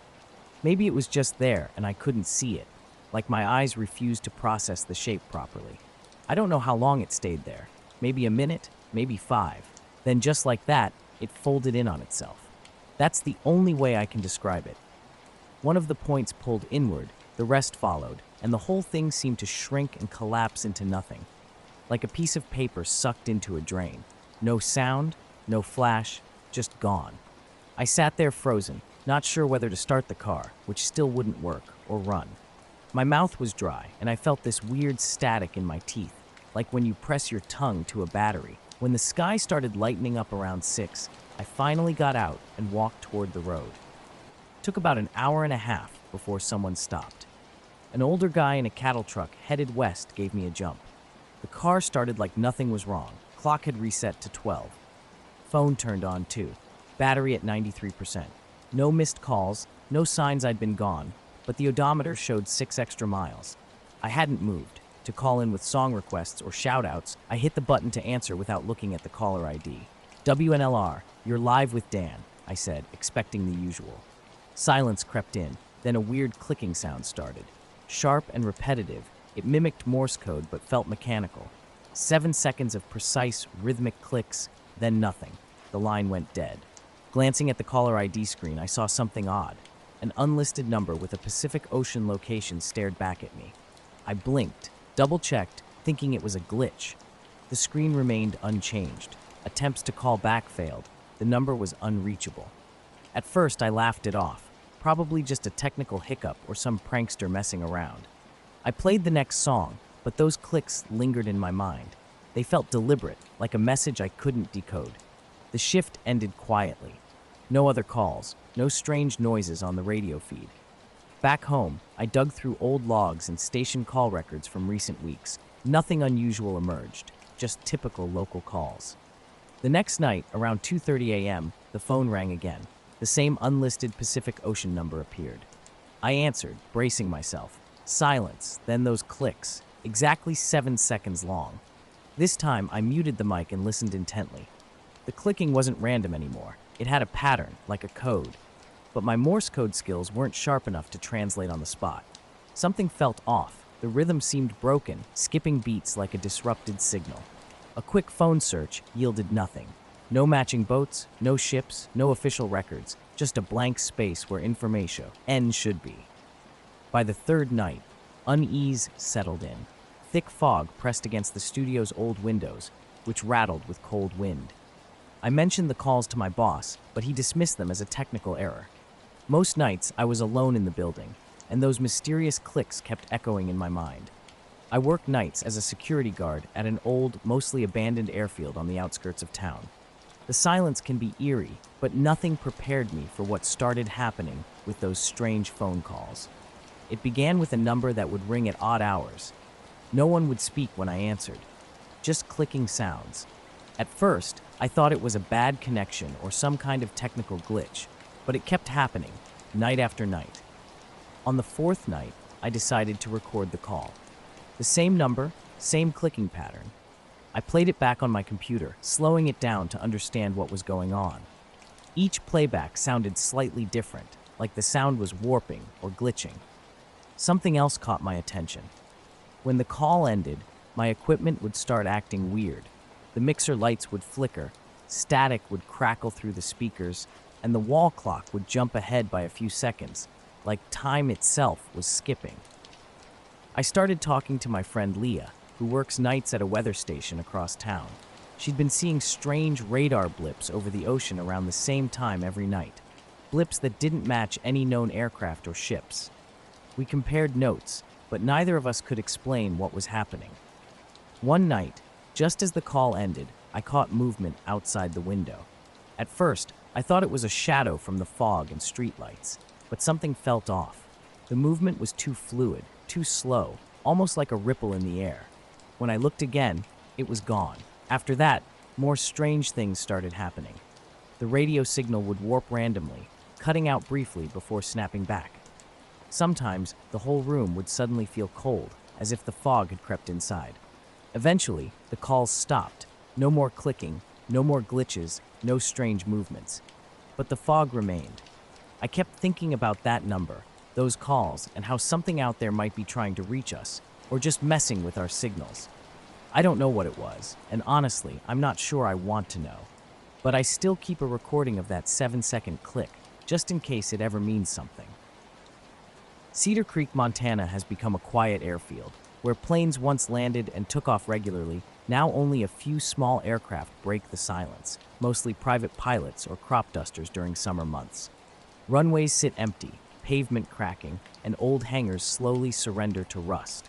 My job involves watching over this forgotten place, ensuring no unauthorized visitors slip in after dark. The night shift from 11 p.m. to 7 a.m. is typically my solo domain, with Juno, my German Shepherd, as my only companion. She's more than just a partner. She's my guardian, always on high alert, and just as sensitive to the cold as I am. Early October nights here are brutal. The airfield transforms into a stark, exposed landscape where even your own footsteps sound alien and out of place. It was around 5:30 a.m. during one of my routine checks when everything changed. Fog blanketed the ground, swallowing runway lights and reducing visibility to almost nothing. From the control tower, I nursed a lukewarm coffee and scanned security monitors. Most screens showed nothing but empty asphalt and dead grass. One camera, mounted 20 feet high, overlooked the longest runway, typically used for takeoffs. Suddenly, something unusual caught my attention. A faint shape sat halfway down the concrete strip. Not quite a shadow, not quite identifiable. It was too smooth and round to be ordinary debris or equipment. I zoomed in, heart racing. A silhouette remained motionless. No lights, no movement, just a dark presence on the cold runway. Juno, usually calm, suddenly stiffened and released a low growl. Her reaction was anything but normal. Grabbing my flashlight and coat, I decided to investigate. Outside, the fog was thick, carrying scents of damp earth and old fuel. Juno followed closely, her tail down but ears alert. As we approached, the mysterious shape seemed to grow larger. I tried rationalizing. Maybe it was old equipment, perhaps a piece of abandoned machinery. But something felt different this time. I was out on my usual night patrol when something caught my eye. Looked like weather balloons or something in the distance. As I got closer, the fog thinned just enough to reveal a strange object. This wasn't any machine I recognized. Low to the ground, about the size of a small van, its surface was unlike anything I'd seen before. Matte black, it seemed to absorb light rather than reflect it. No markings, no lights, nothing made sense. I stopped about 30 feet away and shined my flashlight at it. The beam didn't behave normally. It was as if the object consumed the light completely. Juno, my dog, stayed close but had stopped growling, just staring intently. When I tried to take a picture with my phone, the screen went black. Dead. No signal. No power. I figured the cold might be messing with the battery. Then, as I took a step back, it vanished. No sound, no flash, just gone. I blinked and looked around. The runway was empty again, nothing but cracked concrete and drifting fog. My heart was racing as I stood there for a minute. Back in the tower, I checked the security footage, hoping to catch something. That's when things got even stranger. The footage from 5:32 to 5:33 a.m., exactly when I was outside, was completely corrupted. Static and glitching pixels covered the screen, like a chunk of the file was missing. Every other camera's footage was perfectly fine, but this one had a suspiciously perfect glitch. I downloaded the clip and ran it through recovery software. Nothing worked. The program couldn't restore anything, just scrambled, distorted frames with weird pixel patterns. My supervisor dismissed it, saying old equipment can be weird, maybe a faulty cable or interference. But I couldn't shake the feeling that what I'd seen wasn't just some forgotten piece of junk. The next day, I checked the area in daylight. Nothing unusual. No tracks, no footprints, no signs anything had been there. Juno refused to go near that part of the runway, growling low if I tried to get her closer.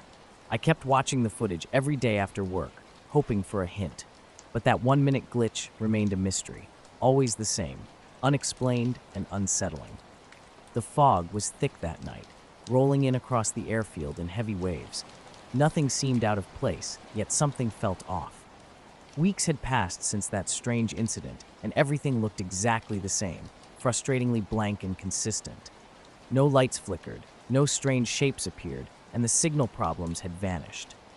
Sometimes in the darkness, when the mist settles low, I catch a glimpse of a dark shape far down the runway, just barely visible at the edge of perception. I always check the cameras, but that glitchy section remains unchanged. Juno, my dog, still refuses to go near that part of the airfield. I can't explain what I saw or why the footage got corrupted at that precise moment, but occasionally I think about that silent, dark shape sitting there in the fog, seeming to vanish as if it was never meant to be captured. My drive that afternoon had been exhausting. Route 39 stretched endlessly through dense woods, with only occasional abandoned farmhouses breaking the monotony of trees. Completely worn out from city traffic, I decided to pull over at a tiny turnout just off the road. I killed the headlights but kept the engine running, letting the heater maintain a comfortable warmth. Mid-October brought a chill, but not yet freezing. The overcast sky cast a dull gray light that seemed to drain the landscape of color. Perfect for a quick rest, I thought. When I next became aware, the dashboard clock read 9:42 p.m. Strangely, I had no memory of falling asleep. One moment, I was contemplating pulling over. The next, it was pitch dark and hours had mysteriously passed. It felt like time had simply jumped ahead. My phone's lock screen confirmed the time matched the dashboard clock, but when I checked the call history, everything was gone, completely wiped clean. I distinctly remembered phone calls earlier that day, talking to my sister, leaving a voicemail for my boss, confirming a mechanic's appointment. Yet all traces had vanished without explanation. The woods were thick and quiet as I looked out the window. No streetlights, no other cars, just the faint outline of trees against the dark sky. I restarted my phone, but nothing changed. The call history was blank, and my GPS app kept freezing on the loading screen like it couldn't get a satellite signal. Strange, since this stretch of Route 39 usually has good coverage. I glanced at the dashboard clock, which matched my phone's time, but I couldn't remember what time it was before pulling over, so I had no point of comparison. Maybe I was more exhausted than I thought. Perhaps I drifted off, slept for a couple hours, and when I woke up, the phone glitched and lost its data. It wasn't impossible.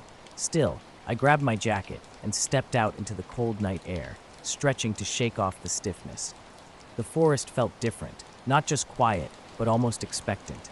I walked around the turnout and looked back at the road. No traffic. Not a single car had passed the whole time I was there. I tried calling my sister, then my friend Carlos, but the calls wouldn't connect. no service. Another red flag. I'd been on the phone just hours ago. How could I have lost signal so suddenly in the middle of nowhere? Unease began to creep in. Returning to the car, I planned to head to the small diner a mile down the road. But when I reached to turn off the engine, something odd happened. The key was in the ignition, but the car seemed stuck halfway between on and off. It sputtered, but stayed running. Static played softly on the radio. I removed and reinserted the key, yet the engine never fully shut down. A weird buzzing feeling settled in my chest, like the car was humming incorrectly. I locked the doors and sat back, trying to calm myself. Then I saw it, a faint glow behind the car, just beyond the turnout's edge. Stepping out again, the cold hit me like a wall. I didn't want to look, but curiosity pulled me forward. The glow wasn't from headlights or a flashlight. It was low to the ground, and something about it made my skin crawl. The evening was settling in, that slow September dusk with its warm air and soft pink-orange glow. Kids played down the street while I sat on my porch, half paying attention to my phone. Rufus, my lean, wiry mutt, lay beside me, his nose twitching in the breeze. Just another typical evening after a long day at the garage. Then something caught my eye. A shape in the sky, right above the tree line. At first, I thought it might be a drone or small plane, moving slow and steady. But something was off. The shape was dark and angular, without the usual blinking navigation lights you'd expect from an aircraft. Later that night, driving home, everything changed. A pale blue light flickered almost like a lantern, catching my attention. I scanned the tree line. Nothing. No headlights. No figures. Just as quickly as it appeared, the light blinked out. My heart raced. I locked the car door, silence pressed in. No radio static. No engine noise. The dashboard was completely dead. When I checked my phone, the screen had returned to normal. Call history restored, as if nothing had happened. My GPS showed 11:43 p.m., 2 hours later than before. I called my sister. She answered, sounding half asleep and unsure what to make of my story. The drive home was empty, just trees on either side. I kept glancing in the rearview mirror, half expecting that blue glow to reappear. It never did. Back home, I thoroughly checked the car and phone. Everything worked fine, but something felt wrong. The running engine when I woke up, the vanishing and reappearing call log, that strange blue light, none of it made sense. I'd driven this road countless times alone at night, and nothing like this had ever happened before. And now I'm left wondering, what exactly occurred during those missing 2 hours? I can't shake the feeling that something unexplainable took place. Something that shouldn't have happened. I was out in my yard when something caught my eye in the sky. A strange shape hung almost motionless, with just a tiny wobble. Almost reflexively, I pulled out my phone to take a picture, not entirely sure why. Maybe I needed proof that I wasn't imagining things. Rufus, my dog, got up and started growling softly, staring toward the woods. I initially thought it might be a raccoon or something ordinary, but then the shape transformed. What was once a dark, rigid form became this amorphous, liquid-like glow. Not bright, just a faint shimmer like a heat haze. Then it started pulsing, almost as if breathing light. That's when things got truly strange. The hairs on my neck stood up, and a weird pressure filled my chest. It wasn't fear exactly, but an intense confusion. I kept trying to snap pictures, but my phone kept freezing every time I tapped the shutter. It vanished. No sound, no flash, just gone. The sky returned to normal, with stars beginning to appear. Inside, my heart still racing, I opened my camera roll to review the photos. Nothing. Not just the shots I'd taken, but the entire gallery was wiped clean. I tried everything. Swiping, restarting the app, checking settings. Nothing worked. What made it even more bizarre was my phone's battery. It had been at 12% when I first saw the shape, and now it was down to 3%. I hadn't been using many apps, and screen time was minimal. I plugged in the phone and sat at the kitchen table. Rufus paced nervously. Outside, streetlights flickered, and a car drove by, but nothing else happened. I spent the next hour trying to make sense of it all, checking my phone's storage and settings, even restarting it completely. Later, I texted a tech-savvy friend about the incident. He suggested some bugs could cause temporary freezes or rapid battery drain, but that didn't explain the completely empty gallery or the strange occurrence in the sky. I was driving my rig down Interstate 40, just outside Albuquerque, around midnight. The road stretched empty, like the whole world had gone to sleep, except for a few truckers hauling freight across the country. I'd been on the road since early afternoon, with about 2 hours left before my planned stop at the Mesa Vista rest area. At the tiny pullout with its picnic tables and 24/7 gas station, the fall night was chilly. Stars pierced the dark sky, sharp and almost too bright against the yellow sodium street lamps. After hours of driving, I needed to stretch and grab some coffee. I parked my rig in the far corner and leaned back, looking up. That's when I saw it. Right above the rest stop, maybe 200 feet up, was this shape. Dark, impossibly dark against the black sky. It was hard to make out at first. No lights, no blinking markers, no tail or wings. Roughly the size of a small plane, but moving differently. Just spinning slowly like a lazy top, rotating in place. No sound, no engine hum, no wind noise. Just hanging there, turning on its axis. I blinked, wondering if I was imagining things. The lot was empty, except for a few other trucks and some cars at the gas pumps. I didn't tell my wife about it that night, but by morning I shared everything. She suggested I might be tired or stressed, but I knew what I'd seen. A couple nights later, I went back to the porch with binoculars, hoping to catch whatever that thing was again. I didn't see it, but Rufus kept looking toward the woods, growling softly. The air felt heavy, charged with something I couldn't explain. I'm not sure what to make of it. But now, whenever I look up, especially at that same time of day, I keep expecting to see that strange shape or feel that odd pressure again. It's like something was left behind in the air, and I'm still waiting for it to show up. I haven't tried taking pictures since. Not sure I even want to. The night was eerily still at the rest stop. Only the soft hum of the gas station's fridge and occasional leaf rustle broke the silence. I was alone, staring up at something that didn't belong in the sky. My phone camera struggled to focus on the object, which remained stubbornly blurry. Each attempt to capture it failed, as if the shape deliberately resisted being recorded. I radioed Darren, parked miles up the highway, but got no response. Even the highway radar station reported nothing unusual, no aircraft or drones in the area. For 10 minutes, I watched it rotate. The movement was steady and hypnotic, unlike a drifting weather balloon. Something was off. The shape wasn't a simple geometric form. It seemed to subtly change with each slow spin. Its surface was a dull, matte black that caught minimal light from the rest stop and stars. Doi, my dog, wasn't her usual calm self. She stood beside me, ears pinned back, releasing a low growl each time the object completed a rotation. The air felt strange, thick and muffled, like being underwater. My phone battery drained rapidly, and the camera remained useless. Occasional faint sounds flickered through the night. Quick, indistinct hums that could have been wind or distant traffic. I considered calling the authorities, unsure what I was witnessing. Then, without warning, the object vanished. One moment it was there, spinning like a black windmill, and the next, nothing. No fade, no movement, just complete disappearance. I scanned the surroundings. Everything looked normal. No lights, no aircraft, no disturbance. Just an unexplained absence where something impossible had been moments before. The night was quiet when I got home from work around 6:40 p.m. on a Wednesday in early March. My small neighborhood in central Illinois stretched out in a grid of one-story houses, big trees lining the streets. Rain had fallen earlier, leaving the ground wet and the air heavy with the scent of damp pavement and old leaves. The sky hung in a dull gray blue, light fading fast. I let Penny out into the backyard, my 7-year-old rescue mutt, a shepherd mix with a distinctive white patch on her chest. She always does her usual routine, sniffing along the fence line before settling down to do her business. Standing on the back steps, I was half zoned out when something caught my eye.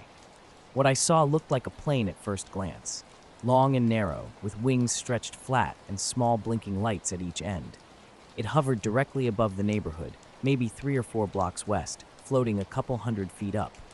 Not extremely high, but completely motionless, and that's what struck me first. No movement, no sound, not even a distant engine hum, just suspended there, as if someone had hit pause on its flight. Later, I found myself driving past blinking radar towers. Doi, my dog, whimpered and pulled at her leash, clearly wanting to leave. I couldn't blame her. I sat in my truck for half an hour, watching the sky through the windshield, waiting for something to return. Nothing did. When I finally pulled back onto the highway, I called Darren. He picked up and asked if I'd seen anything strange. I described the shape, but he just laughed, saying I was messing with him. I checked my phone. No messages, no alerts about anything unusual. Yet I couldn't shake the feeling of being watched. Not by anything on the road or in nearby trucks, but by something else. That dark shape seemed to be spinning slowly somewhere in the sky, waiting. The rest stop wasn't marked as military or government property, just a regular, forgettable place. I'm still not sure what I saw that night, and honestly, I'm not sure I want to know. But every time I drive past Mesa Vista, I can't help glancing up, wondering if it's still out there, spinning in the darkness. There was no wind, no cars, and even the birds had gone silent. I stood watching this strange object, waiting for any sign of movement. Nothing happened. It just hung there, completely motionless. This wasn't a helicopter. I know those well. Instead, it looked like a commercial jet, but smaller, maybe a private commuter plane. For 3 or 4 minutes, I stared, trying to make sense of what I was seeing. Curiosity got the better of me, and I pulled out my phone. I opened a flight tracker app, zooming in on my location. Nothing showed up. No planes overhead, not even within several miles. The nearest aircraft was a cargo flight far to the south. I refreshed the app, then switched to another tracker. Still nothing. Penny finished her sniffing and came back up the steps, but I remained outside. The object had a weird light underneath, not bright, just a faint white glow like a porch light seen through fog, steady and unchanging. I tried recording video, but it was useless. The phone couldn't focus in the low light, and zooming made everything blurry. The result was just a tiny speck above the tree line, nothing that would convince anyone. After about 10 minutes, I grabbed my binoculars from the hall closet. They're decent, good enough for Cubs games and clear viewing. Looking through them, I got even more confused. The object was absolutely still. No swaying, no tilting, just perfectly motionless. Now I could see it more clearly. 2 wings, a tail fin, a small body. No airline logos, just a flat gray color. Too large for a drone, but too small for a commercial airline. No visible windows, just a smooth surface. Around the 15-minute mark, something changed. Without warning, without sound, it started moving. First slow, then faster. It glided north, climbing slightly, then faded into the clouds. Its movement was strange, not like a jet taking off, but more like something being pulled. No dipping, no turbulence, just a perfect, smooth arc out of view. I stood there, binoculars in hand, trying to process what I'd just witnessed. I've been into drones for a few years now, mostly just flying my quadcopter around fields and parks near where I live in western Kansas. It's nothing fancy, just a hobby to kill time on weekends. I enjoy the challenge of getting smooth shots and trying to map out patterns in the land from above. That Saturday was unusually warm for April, the kind of dry heat that sits heavy in the air, even after the sun goes down. Around 6 p.m., when the sun was low and shadows stretched long across the fields, I decided to take my drone out. I loaded it into the back of my truck and drove to a spot about 5 miles east of my place, just off a gravel county road. I'd heard some locals mention strange crop patterns around there, but I always thought it was just weird growth or normal farmer stuff. When I got there, the field was a big rectangular stretch of corn. The stalks were just starting to green up, but in one corner, something looked different. There were patterns in the crop, almost geometric, but uneven, like I'd seen something I wasn't supposed to. A strange mix of unease settled over me, not exactly fear, but like watching a glitch. That night, sleep was impossible. I kept thinking about how quiet it had been and how nothing on the apps showed anything. The next morning, I checked archived radar data, trying to see if maybe there'd been a low-flying plane not picked up by the trackers. Nothing. I asked my neighbor Dan about it. He's retired, always out on his porch around sunset. He just shrugged and said, "Thought I saw a helicopter or something, but didn't hear it, so figured I imagined it." That was all. I didn't push it. I kept thinking, maybe it was some military thing, but we're nowhere near a base. And I've never seen anything like that around here before or since. Whatever it was, it didn't behave like anything I know. The silence was the part that stuck with me the most. Not even the usual background noise, just dead still. It hasn't happened again. But now I catch myself looking up a lot more than I used to. I launched the drone and did a quick systems check. The controls felt responsive, the signal strong, and the camera feed crisp on my tablet. Overhead, something strange had pressed down the plants in wide arcs and circles, not the classic crop circles you hear about, but weird enough to catch my attention. Flying low over the crop field, I aimed the camera down to capture the patterns from above. As I guided it closer to the unusual section, the feed started to glitch. Small flickers at first, like interference, then the video froze and the drone's controls grew sluggish. I thought it might be hardware issues or nearby signal interference. When I tried moving the drone back, the controls felt delayed, as if dragging behind. Suddenly, the screen went black. The drone was still airborne, but the feed had vanished. No signal. I hit the reconnect button repeatedly, even calling out loud as if that would help. The drone drifted over the crop patterns, disappearing behind a small rise at the field's edge. I jumped in my truck and drove toward its last known location, hoping proximity might restore the signal. Stepping out at the field's edge, I surveyed the scene. The fading light revealed flattened arcs and circles stretching before me. An eerie stillness hung in the air. No wind, no birdsong, just absolute quiet. Carefully moving through the field to avoid trampling plants, I noticed the dry, cracked dirt beneath my feet. The patterns weren't smooth or perfect, more like someone had pressed down the stalks with their feet or a board. Strangely, no trails or footprints were visible. A sudden bright flash of light overhead caught my attention. Quick and intense, like a massive flashlight beaming straight down. No plane or helicopter, and eerily silent. I blinked and looked up. The sky was a deep blue with emerging stars, no apparent source for the unnatural brightness. My heart raced as the air grew heavier. The temperature seemed to drop, and I shivered despite the lack of wind. Something felt fundamentally wrong about this moment. I plugged it in, powered it up, and reviewed the last saved videos. The only thing saved was a few seconds of static, then that sudden flash of light from the sky. Nothing else.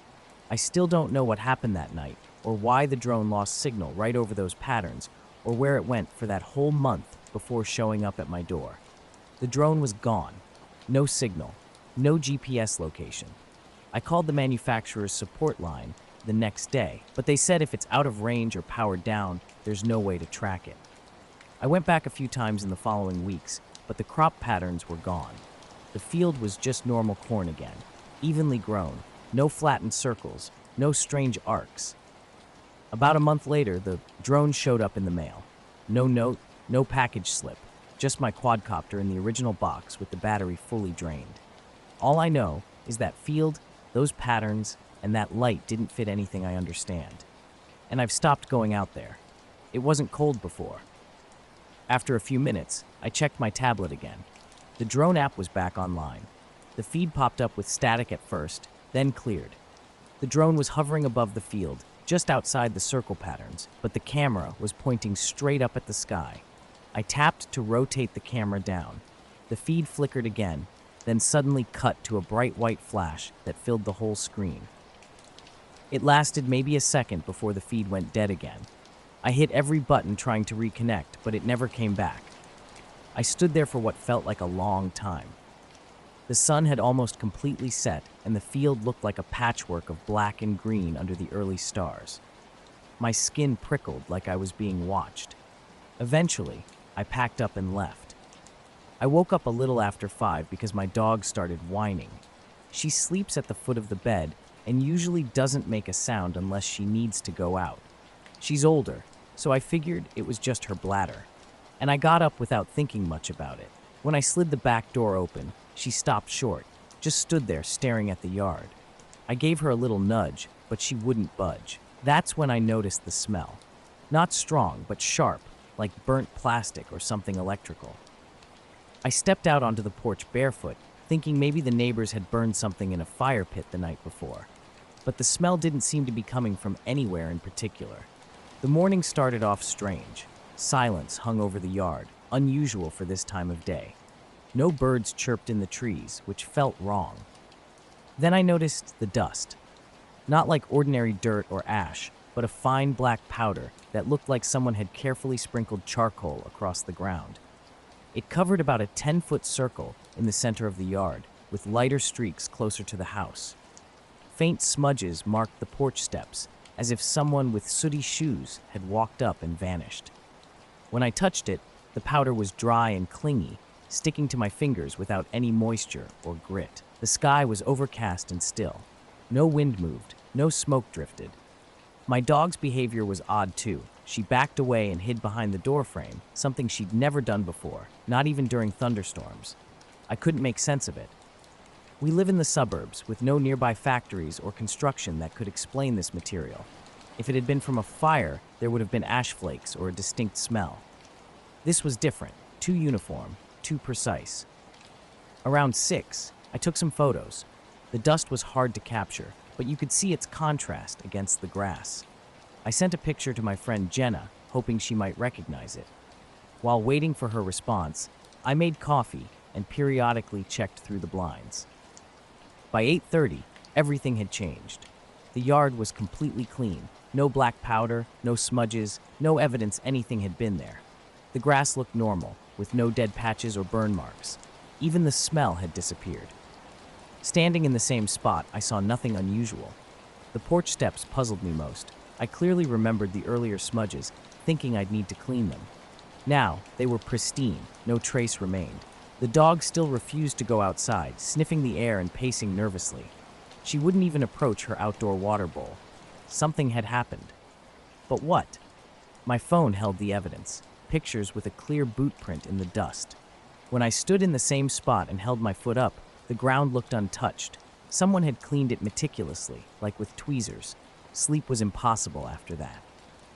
I spent the night researching black powder in yards. Volcanic ash fallout seemed the closest match, but we weren't near any volcanic regions.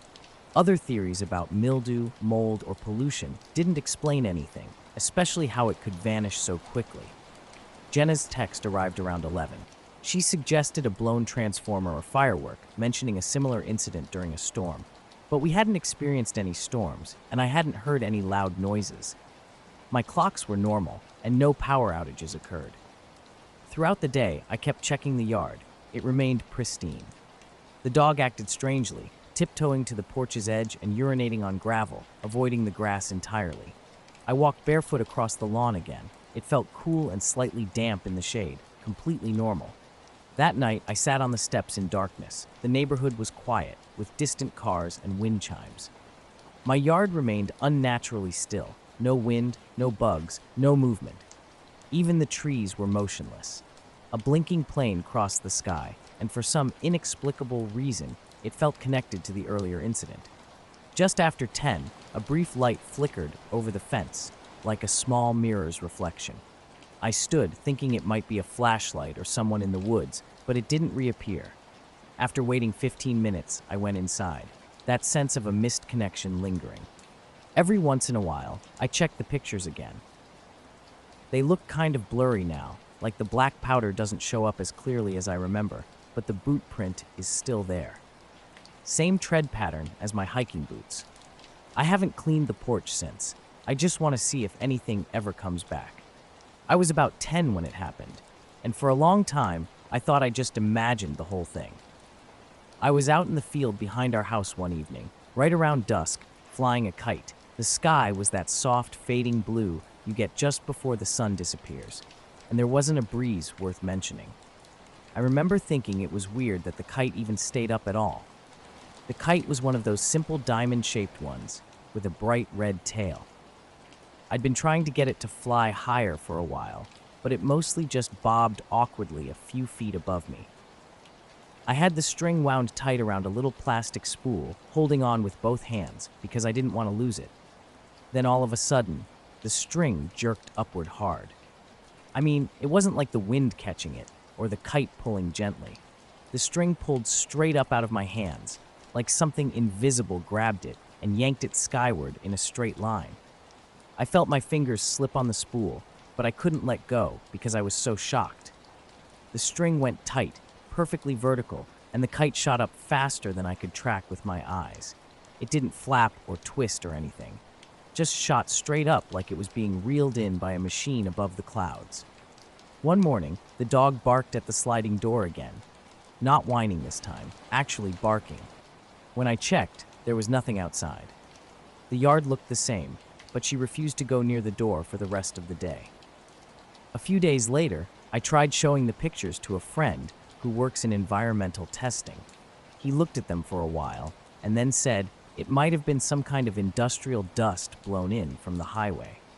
I didn't argue, but it didn't sit right. The coverage was too clean, and the fact that it disappeared like that with no wind or rain just didn't make sense. I still walk the yard now, and then looking for any sign it happened at all. The grass is healthy. No discoloration, no burn rings, no new growth or dead spots, but the dog never touches it anymore. She sticks to the patio or does her business out front. I haven't brought it up to the neighbors. I'm not really sure what I'd say. I was flying a kite that evening, watching it soar high above me. It looked like a tiny speck against the sky, pulled by an impossibly taut string. Suddenly, the tension vanished. The kite dropped, disappearing from view while the string went limp in my hands. Those few seconds felt like an eternity. After recovering from the shock, I searched for the kite. It wasn't in the field anymore. Near the wood's edge, I found it tangled in a tall tree's branches. The kite was destroyed, fabric ripped into jagged strips, its frame bent and broken. What made this strange was the complete lack of wind. The next day's weather report confirmed 0 wind speed for hours before and after this incident. My parents dismissed my story, joking about a kite monster and suggesting I'd gotten tangled in the string. But I knew exactly what happened. That night, sleep eluded me. Faint sounds outside kept me awake, soft rustling in the trees.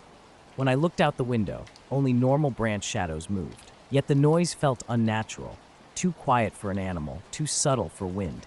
It was almost like something was breathing. The next day, I returned to the tree. Shredded kite pieces still hung there, fluttering in sunlight. Examining the ground, I noticed something peculiar. No footprints, no broken branches, no evidence anyone else had been there. I couldn't explain how the kite ended up in the tree. For a week, I kept returning to that field. Sometimes I'd stand there with my kite spool, hoping for another glimpse of something unusual. But the kite never flew again.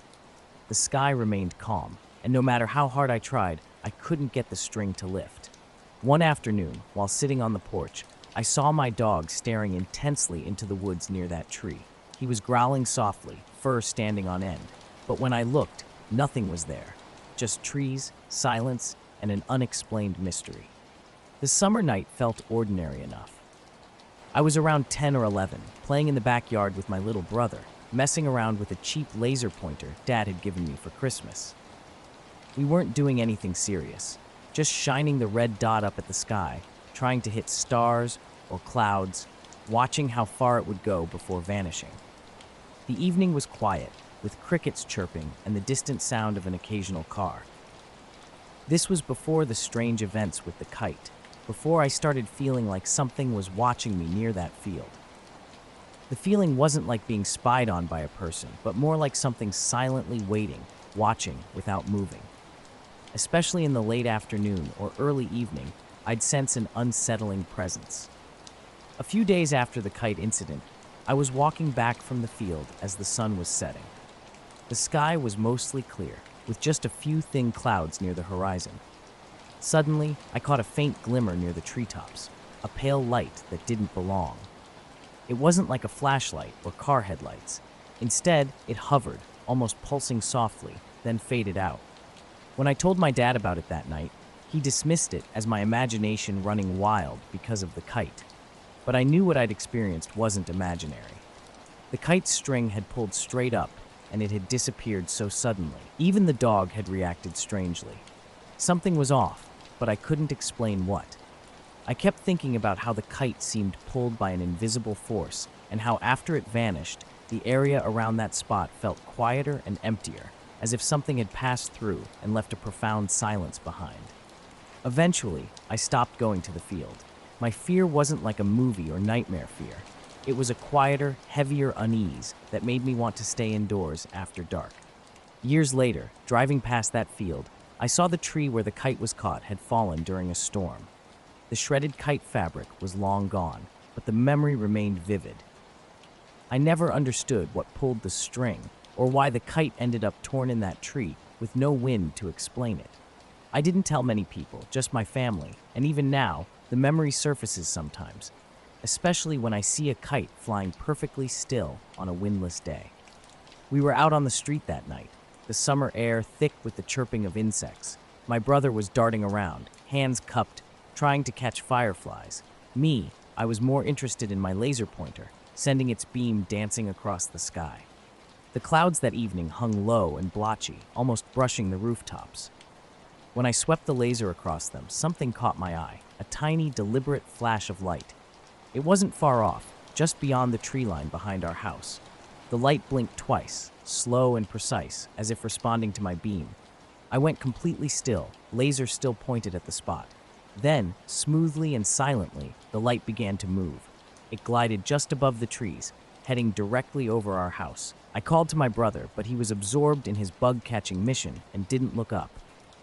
The light drifted across the dark sky, completely silent. Streetlights cast a faint glow on the clouds, illuminating this strange, blinking shape. When it was right overhead, it seemed incredibly close. Close enough that I felt like I could almost reach out and touch it if I were just a bit taller. It blinked twice more, calm and steady, almost like a greeting. Then it started to fade, sinking behind the clouds. My laser beam scattered when it hit the cloud cover, and the blinking stopped. Within minutes, the clouds shifted, and the light vanished completely. The street was eerily quiet. No cars, no people, just an occasional owl hooting in the distance. I was trembling slightly, though I didn't want to admit it. When I told my brother, he just shrugged and went back to chasing fireflies. Later, I tried to tell my parents. They smiled and dismissed it as my imagination or a passing airplane. But the next morning, something strange confirmed what I'd seen. In the backyard, I discovered several circular patches of grass, each about the size of a basketball, flattened as if something had been sitting there. My brother, mom, and dad claimed they hadn't noticed anything unusual. I never spoke about it again. I was out camping by myself on this clear summer night. A few miles off the main road, where the trees thin out, I had a wide view of the sky. No lights around, just me and the quiet. I set up my tent and got a fire going before it got dark, not expecting anything unusual. Just wanted a night away from everything. After dinner, I sat on a log with a cold beer, staring up at the stars.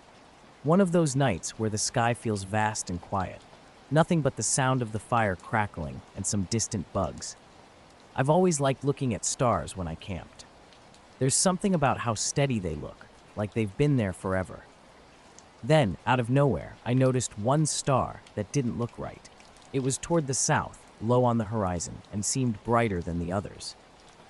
At first, I thought it might just be a planet like Venus, but over the next few minutes, it didn't just stay bright.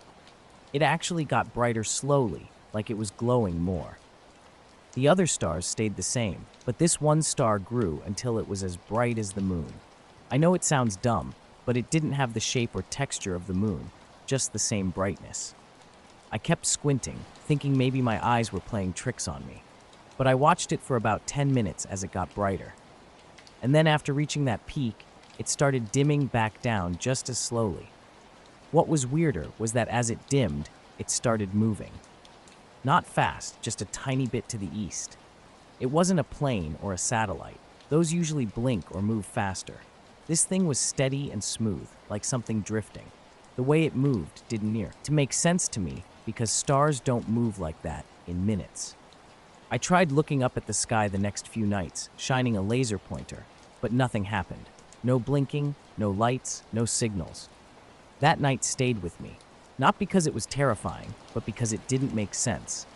It was like something was out there watching, or maybe even trying to talk, but not in words or sounds.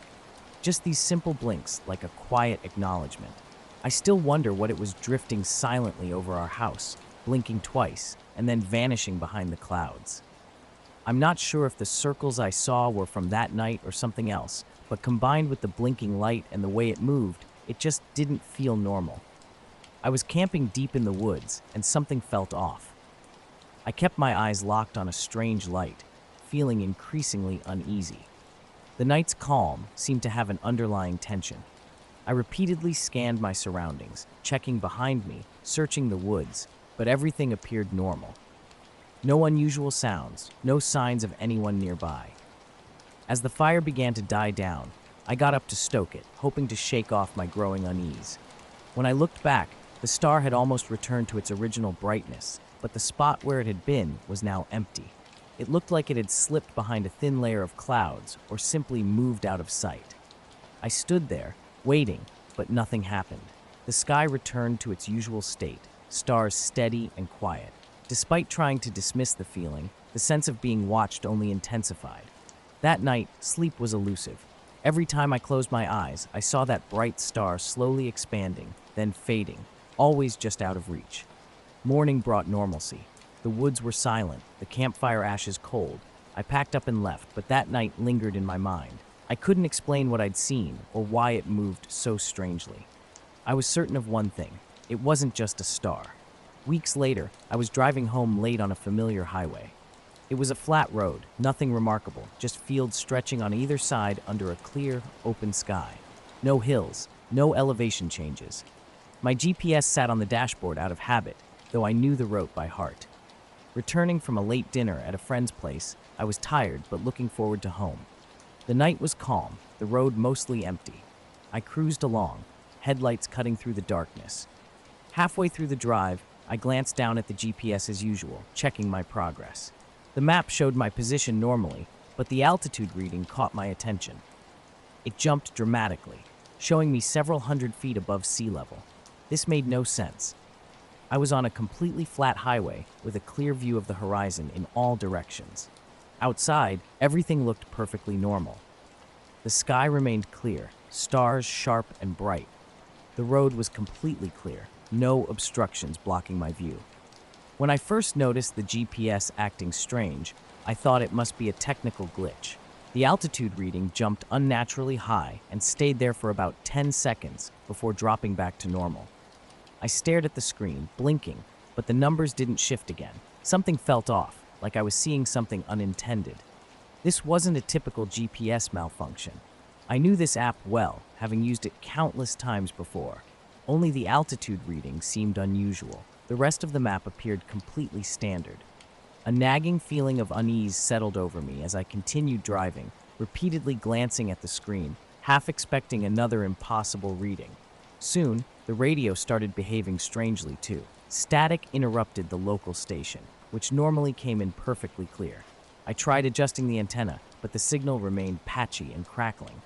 Then the static transformed into a low, steady humming. Not quite music, not quite a tone, but a pulse that seemed to vibrate through the car's interior. Changing stations didn't help. Every frequency carried the same underlying hum. Rolling down the windows, I listened. Outside, the night was quiet, just soft breezes and gentle leaf rustling. But something felt different. That's when I noticed the lights. Not headlights or street lamps, but soft, pale glows hovering above the roadside fields. They weren't like any farm equipment or distant buildings I recognized. These lights were strange, small orbs floating just above the ground, casting no real shadows. They appeared in irregular clusters, maybe 6 or 7 total. As I drove, they remained motionless, each one seeming to silently watch my approach. I slowed down, trying to get a better look, but they didn't blink or change. They just hovered, eerily still. I was driving late at night, the road stretching out ahead of me like an endless dark ribbon. Something felt different, though I couldn't quite put my finger on it. The world seemed to shift subtly, even though everything looked the same from the outside. I kept checking the GPS, watching the altitude reading carefully. Initially, everything appeared normal, steady, and consistent. But then the radio started to change. The familiar hum faded, replaced first by static and then by complete silence. The quiet was so profound I could hear my own breathing echoing inside the car. Suddenly, the strange lights vanished. One moment they were there, suspended in the darkness, and the next, nothing. Just empty fields and blackness surrounding me. Even after they disappeared, I felt like I'd crossed some invisible boundary where ordinary rules no longer applied. Near a gas station, I pulled off the highway and checked the GPS one final time. The screen showed everything as it should be: flat terrain, normal altitude. The radio worked perfectly once I stopped. While filling the tank, I couldn't help scanning the sky, half expecting something unusual to reappear. I still don't understand what happened that night. The GPS reading, those weird lights, the strange radio interference, they all seemed like fragments of a larger puzzle I couldn't quite solve. When I got home, everything returned to normal, but those moments on the road haunted me, like I'd briefly existed somewhere else without actually leaving the highway. Later that night, my dog Max woke me up with his growling. At first, it was low and quiet, but quickly became more intense. Something was clearly bothering him. I wasn't planning to get up, thinking he might settle down, but his growling persisted. Sitting up, I rubbed my eyes and looked toward the window. Max stood rigid, staring intently at the glass. His hackles were raised, lips curled back, producing a guttural rumble I'd never heard before. I knew something was wrong. I swung my legs over the bed and shuffled toward the window, my heart racing. Pulling back the curtain just enough to peek out, I saw 5 steady red lights hanging in the sky above the trees behind the house. They weren't blinking like airplane lights, just glowing consistently. Their formation was strange, like a slightly stretched pentagon suspended in the pitch-black darkness. I was out running late one night like I usually do when everything's quiet and the streets are empty. Max, my dog, was with me, which wasn't unusual. Suddenly, 5 lights appeared in the sky, hanging motionless. They were slowly rotating, maybe one full spin every couple of minutes, just suspended there as if watching the house. Max started growling, his eyes locked onto those lights. I blinked several times, wondering if my eyes were deceiving me. From the hallway window, the view remained the same, those strange lights continuing their slow, deliberate rotation. I grabbed my phone, hoping to capture some evidence. But when I looked up again, 2 of the lights had vanished without a trace. I scanned the sky, but they didn't reappear anywhere. After about 30 seconds, all 5 lights returned to their exact previous position, resuming their slow spin. My head began to throb, and an inexplicable chill ran through me despite being inside. Max wouldn't stop growling or move away from the window. This was unusual. He's normally the calm one. His tension suggested a fear I'd never seen in him before. I called out softly, but he ignored me completely. The thought of going outside crossed my mind, but something felt wrong. It was as if stepping out might somehow alter the situation. So I remained still, watching the lights rotate quietly in the darkness. After roughly 10 minutes, the lights started to fade. Their glow didn't disappear suddenly, but dimmed gradually at first, then more quickly. When the final light blinked out, the sky turned completely black. No stars, no moon, just absolute darkness. Max finally stopped growling and sat down, looking up at me with a questioning gaze. I stayed awake for the rest of the night, but nothing else occurred. No sounds, no flashes, just the usual quiet with Max sleeping nearby, still seemingly on alert. The next morning, I shared the story with neighbors, hoping someone else had witnessed something similar. No one had.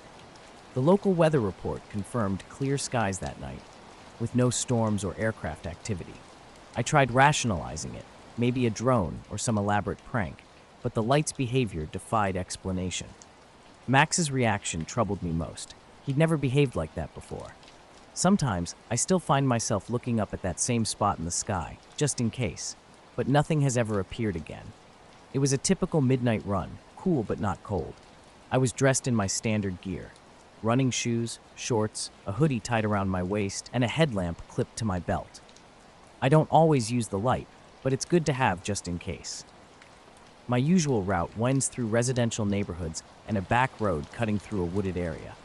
I especially enjoy this part of the run, away from streetlights, with only wind and crickets breaking the silence.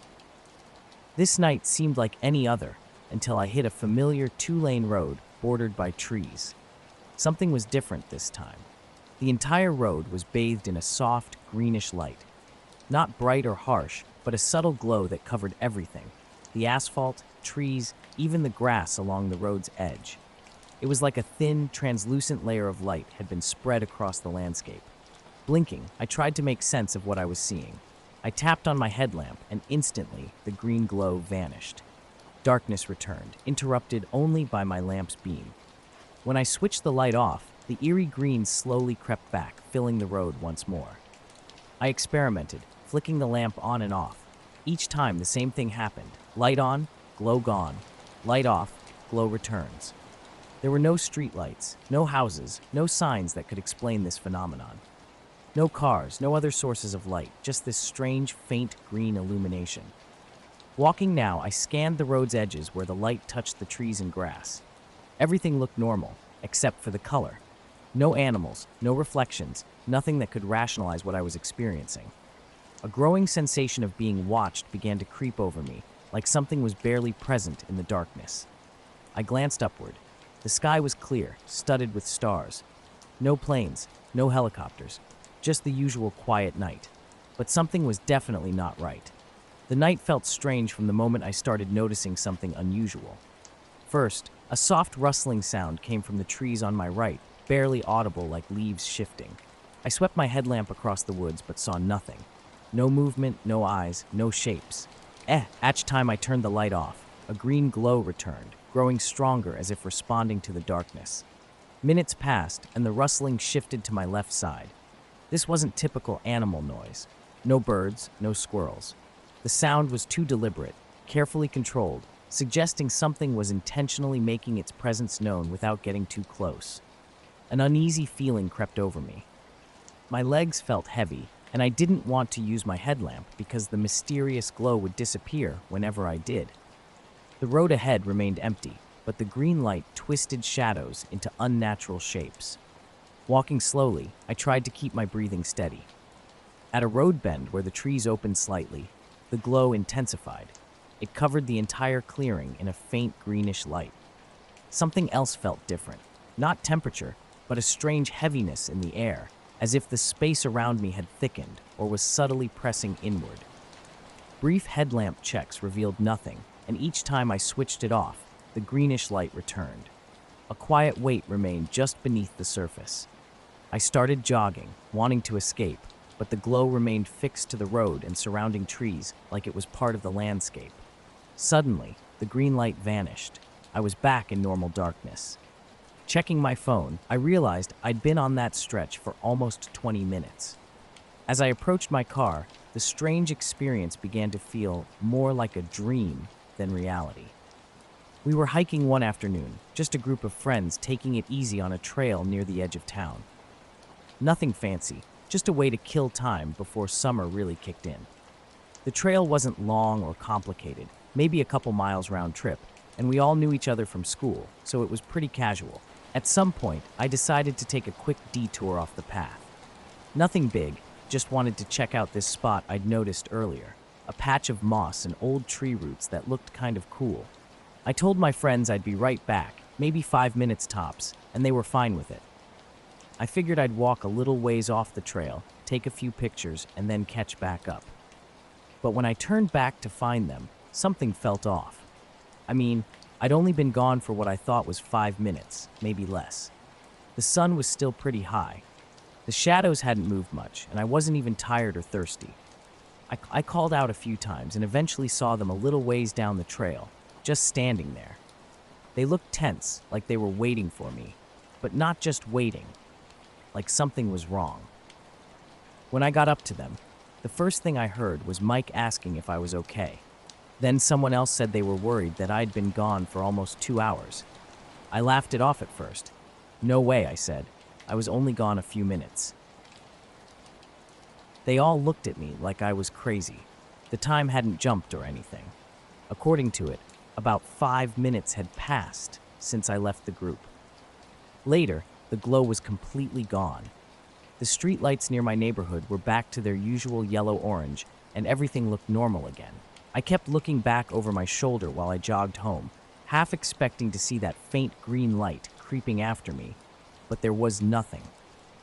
When I got inside, I checked my watch and my phone to see if anything was weird with the time or GPS, but everything looked normal. I felt okay physically, but that strange feeling like something unseen was still there, just out of sight, stuck with me for the rest of the night. I haven't been back to that part of the road since, and I still don't know what the green light was or what was moving in the woods.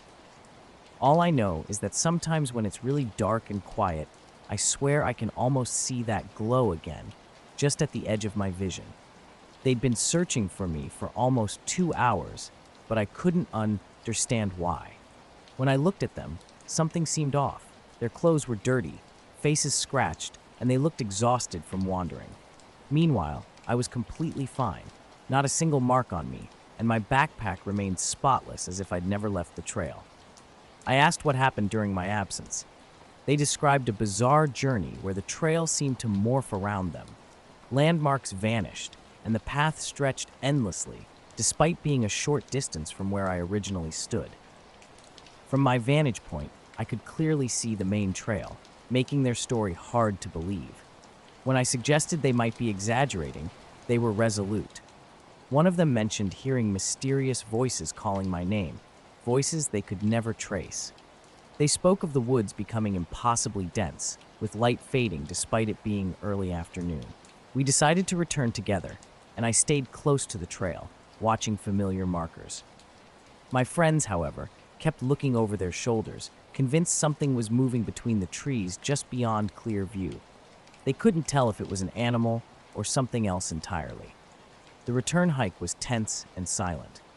Upon reaching the parking lot, I noticed my companions all shared the same pale, worn expression, like survivors of something inexplicable. I felt okay, but unsettled, unable to shake an undefined sense of unease. That night, I kept turning over the inconsistencies. How could 5 minutes for me translate to 2 hours for them? How could the woods transform so completely? I pulled up my phone's location history, searching for answers. Late one night, after a long double shift at the restaurant, I was driving home through a landscape transformed by fog. The road was narrow, cutting through farmland with no shoulder, bordered by fields and woods.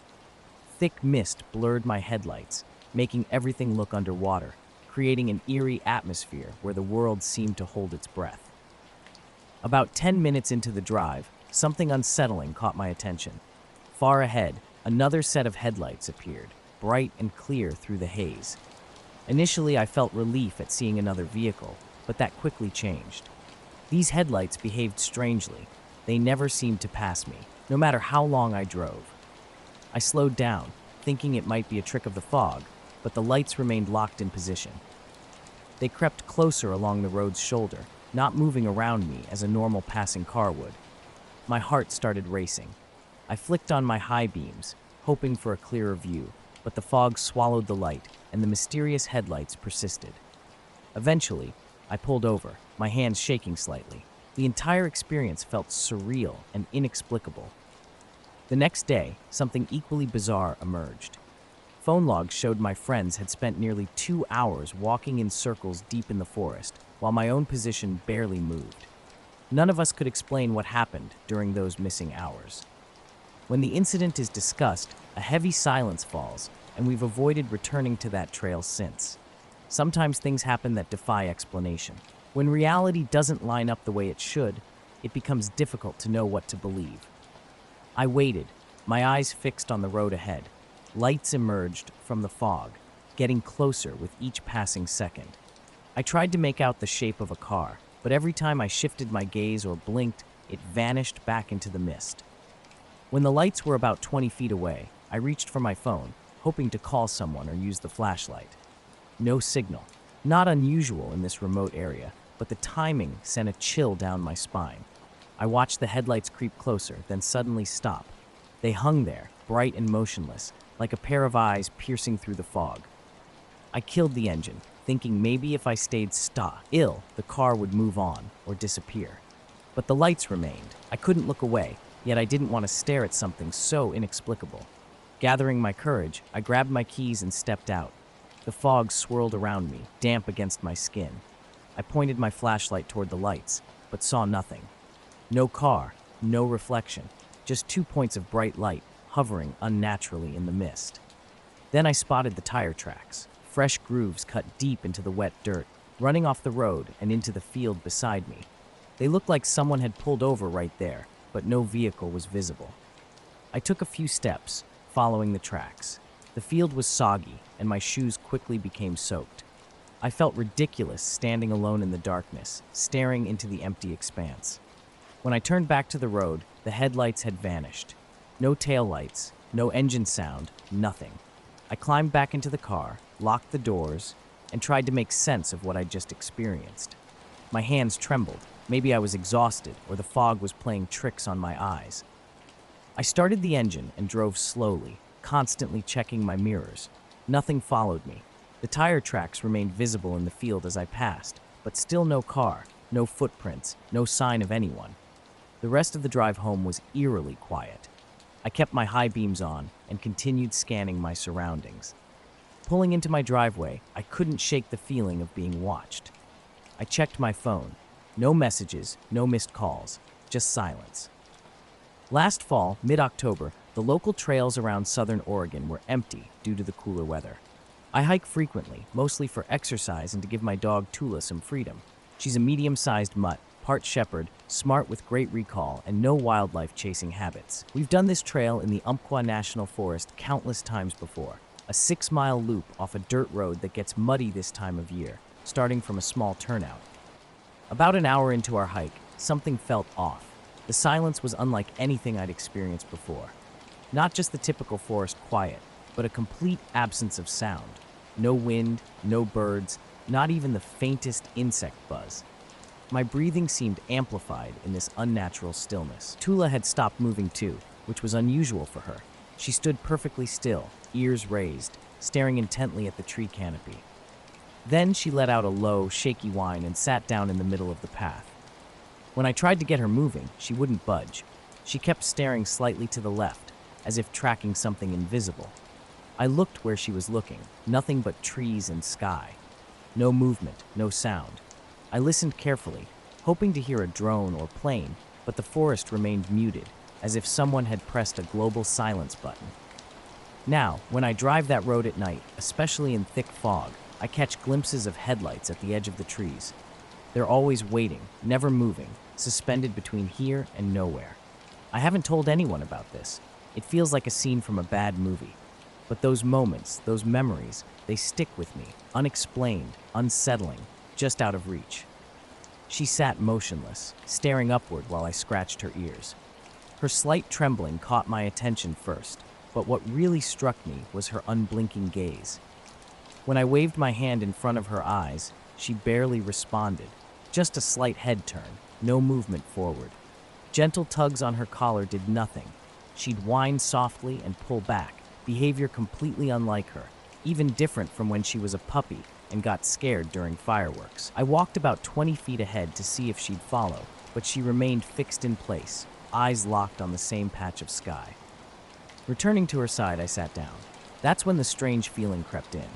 Not exactly fear, but a heavy pressure, like something was watching us from just beyond the tree line.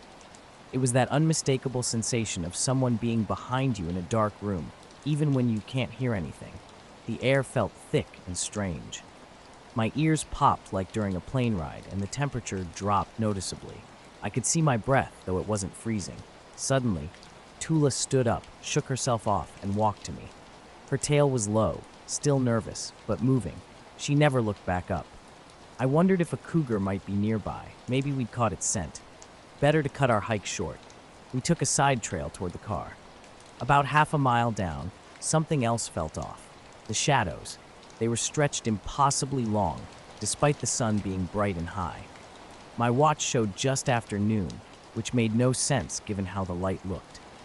Tula kept glancing behind us, occasionally stopping to emit a low, steady growl. When I turned to look, nothing was there. Just trees and those strange, elongated shadows. I picked up a stick, just in case. We kept moving, and I tried talking to her normally, but she wouldn't meet my eyes. Something wasn't right. I was driving back from my cousin's place in New Mexico, heading north toward Colorado. The roads were empty, just my headlights cutting through the dark desert landscape. I'd left late around 9:30, wanting to avoid the daytime heat and traffic. Hours later, something felt strange. I couldn't quite explain it, but the silence was different. When I finally got back and checked my hiking app's GPS data, things got weirder. The recorded path had a bizarre gap, a straight line cutting between 2 points, skipping about a mile and a half. No elevation data, no pace recorded during that section. Just blank. The day had started normally enough. Tula and I went hiking, and I'd cut the loop short. It should have taken 2 to 2.5 hours, but somehow we were missing almost 2 extra hours. I hadn't stopped long enough to account for that time. No breaks, no extended rests, just a brief sit with Tula for maybe 10 minutes. When we got back to the car, my phone showed 3:47 p.m. I knew something was wrong. We'd started hiking just after 10, and the math didn't add up. No phone notifications, no service, which wasn't unusual out there, but the battery hadn't even dropped much. The dash clock showed the same time. That night was unsettling. Tula wouldn't leave my side, following me from room to room, something she'd never done before. She slept on the floor next to my bed instead of in the living room. I woke up several times, hearing faint noises like a low hum or static, but couldn't pinpoint their source. Since that day, we haven't gone back to that trail. Every time we drive past that road, Tula gets anxious and whines. I kept checking the rearview mirror during the drive home, feeling uneasy. I don't know what happened out there, but something was definitely off. Way off. As we approached the trailhead earlier that day, I'd started to feel better. The sounds of nature returned. Birds, wind in the branches, normal stuff. Tula had relaxed a little. I clipped her leash on before reaching the car, not knowing then how strange the day would become. The back road to I-25 stretched out before me, winding past Santa Rosa around midnight. My truck hummed along, windows cracked to let in the cool night air. The sky overhead was a canvas of stars, seeming deeper and more vivid than usual. No other cars broke the silence of this lonely stretch of highway. I pulled over at a small turnout, needing to stretch and take a quick break. Outside, the darkness was complete. No streetlights, just starlight and the soft glow of my truck's dome light. The stillness was absolute. No wind, no insects, no rustling trees, just pure, dead quiet. Standing beside the truck, I noticed something odd about the stars direct lie above me. They seemed slightly different, sharper, more defined. At first, I thought it might be the elevation or lack of light pollution. But then I saw it, 3 or 4 points of light moving subtly, almost imperceptibly. Not blinking or flashing, just shifting. I looked away and back again. The movement was still there. These weren't typical satellite movements. Instead, they drifted together, maintaining their relative positions like a constellation sliding sideways across the sky. It was unsettling, though not yet alarming. 15 minutes after getting back on the road, I spotted the same cluster of lights again. They'd repositioned themselves, now to my left and slightly ahead, still grouped tightly, still moving in that strange, synchronized drift. I kept stealing glances, trying to make sense of what I was seeing. My mind raced through explanations, atmospheric conditions, high-altitude aircraft, some trick of the light, but nothing quite fit. The lights continued their slow, deliberate dance across the night sky, out of sync with everything else around them. I was driving late at night, the road stretching out before me. My music was turned down low, helping me concentrate. Something felt off. A strange pressure built in my ears, unusual for the completely clear sky around me. The window cracked open. I listened intently. Total silence surrounded me. No wind, no insects, no wildlife sounds. Just the steady hum of tires on asphalt and that odd sensation in my head. Miles passed, and the lights began to fade strangely. Stars remained brilliantly clear, but some seemed to dim and shift subtly. Without conscious thought, I slowed to about 45 miles per hour. An inexplicable feeling crept over me. I was being followed, even though the strange lights were ahead. I pulled over, killing the engine completely. Standing outside, I looked straight up. The lights were no longer ahead. They hovered directly overhead. A chilling realization struck me. The stars weren't moving. I was. They had only appeared to shift because of my driving. Now, they remained perfectly stationary, matching my exact movements. Stillness allowed me to see more clearly. These weren't separate points of light, but part of something massive. A dark shape blended seamlessly with the night sky, invisible except for those few dim, drifting lights. No outline, no sound, just an absence where stars should be. Crouching by the truck door, I felt exposed. Not threatened exactly, but but intensely observed, studied. Minutes passed, 5, maybe 6, and the shape remained motionless. No wind, no noise, just that strange atmospheric pressure and the silent presence overhead. Reluctantly, I returned to driving. About a mile later, the lights angled slightly to the right, as if preparing to circle away. Then, abruptly, they vanished. Not gradually, but instantly, like a switched-off projector. The ear pressure disappeared simultaneously. Suddenly, normal night sounds returned. Crickets chirped, wind rustled, distant coyotes yipped. Everything snapped back to normal. I accelerated, no longer concerned with speed limits, just wanting to put distance between myself and that inexplicable experience. I was out on the lake early one morning, hoping to catch some fish before the heat set in. The world was quiet, just me and my small boat, with the sky mostly clear and a few clouds drifting east. Hours had passed, and the morning was painfully slow. No bites, barely any movement except for occasional wind-driven ripples. Suddenly, everything changed. The wind died completely, vanishing without warning. The water turned flat as glass, which struck me as bizarre given the steady breeze that had been blowing across the lake. I scanned the horizon, searching for an explanation. No storm clouds, no distant thunder, no aircraft, just an unnatural heavy silo, NC. Then the birds caught my attention.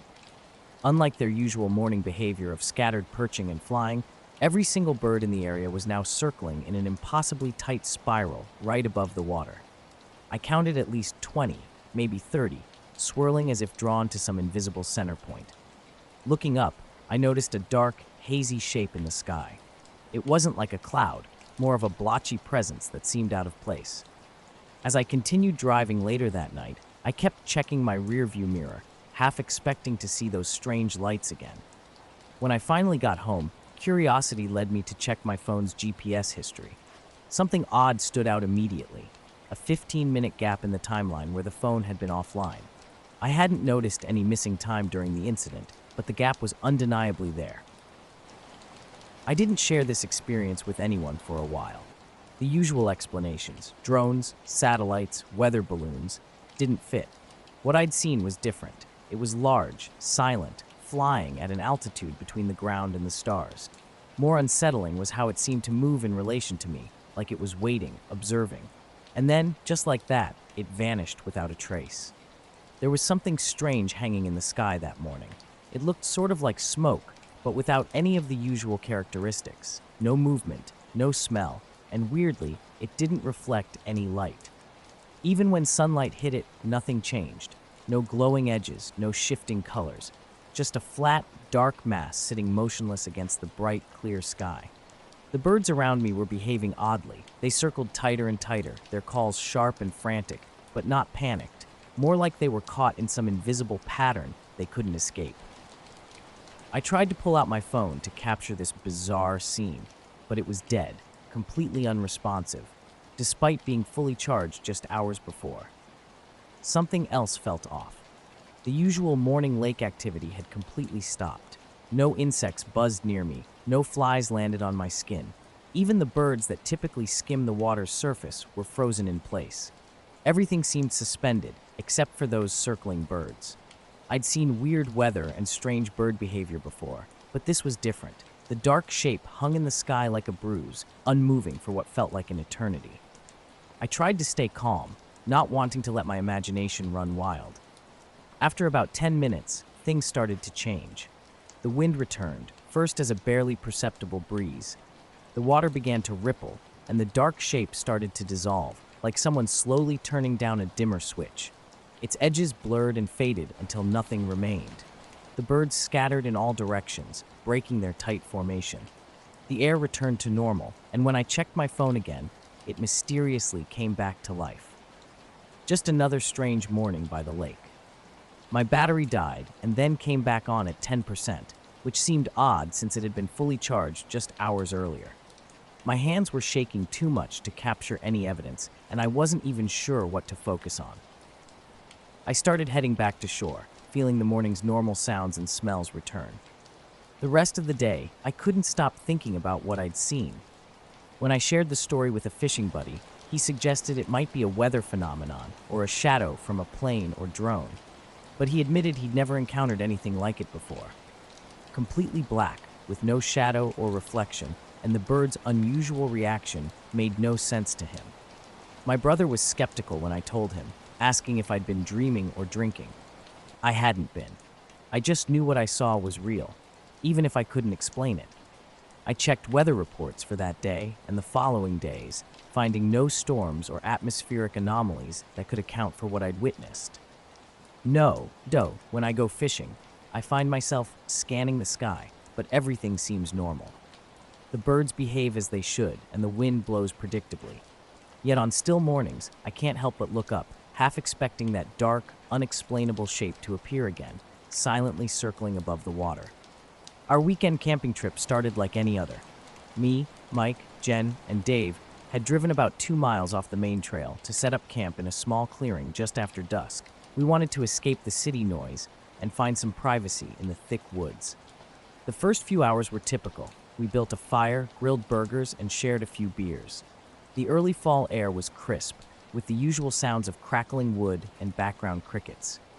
As the night wore on, we told stories and laughed, gradually winding down around 10:30. I was the last to crawl into my sleeping bag, with the others' tents just a few yards away.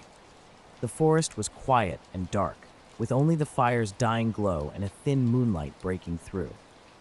Just as I was about to fall asleep, a strange sound caught my attention. It was a clicking noise, like fingernails tapping on a glass bottle, but more deliberate and rhythmic, soft yet distinct enough to cut through the surrounding silence. The night was eerily quiet.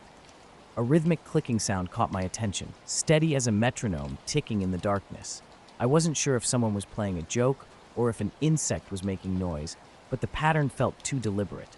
Pulling back the tent flap, I swept my flashlight outside. The campfire had died, leaving only faint embers glowing. I woke Mike up, asking if he heard anything. He nodded after a moment of silence. Jen and Dave were already awake, and we all became instantly alert. Stepping outside, we shone our flashlights across the tree line. The moment we moved, the noise vanished completely. We searched for any explanation, a woodpecker, an animal, but found nothing, just trees and shadows. Mike suggested it was probably some weird animal, but none of us sounded convinced. We retreated to our tents, zipping the doors tight. 10 minutes later, the clicking returned. This time, it seemed to be moving, circling our campsite with an almost calculated precision. The sound moved just beyond the tree line, maintaining a slow, steady rhythm. Occasionally, it would pause before resuming its path. We remained absolutely silent, listening. The sound wasn't loud, but its proximity was unsettling. It felt like something was watching, just out of sight. After about 15 minutes, Jen decided to investigate. Without hesitation, she unzipped her tent and stepped out, flashlight in hand. Immediately, the clicking stopped. "Nothing here," she reported quietly, scanning the woods. We walked a small circle around the campsite, hearing only the rustle of leaves beneath our feet. The silence was complete. Eventually, we returned to our tents. We whispered softly, trying to shake off the strange atmosphere. For the next hour, everything remained quiet. We began to relax, convincing ourselves it was just a random animal or an acoustic trick of the forest. Just as we were drifting back to sleep, the clicking returned. This time, it felt different, closer, more intentional. It was like something was pacing us, moving with an unnatural precision that avoided every twig and leaf, creating that same steady, rhythmic tapping. We slipped out of the tent, flashlights cutting through the darkness, searching the trees. The clicking had stopped the moment we started moving. We scanned the area, but it was futile, like chasing a phantom. No tracks, no animals, just an unsettling silence. Dave's breathing had quickened in the tent earlier. Mike whispered we should investigate, and though I was hesitant, I agreed. Back inside, we kept our phones close, none of us wanting to acknowledge how strange the situation felt. Over the next hour, the clicking continued its bizarre pattern, appearing and vanishing, always ceasing when we moved or switched on a light. Time seemed to stretch and slow down. I checked my watch, certain an hour had passed, but everything felt heavy and distorted. By 4 a.m., the noise finally disappeared completely. Sleep was impossible after that. We were too alert, too anxious.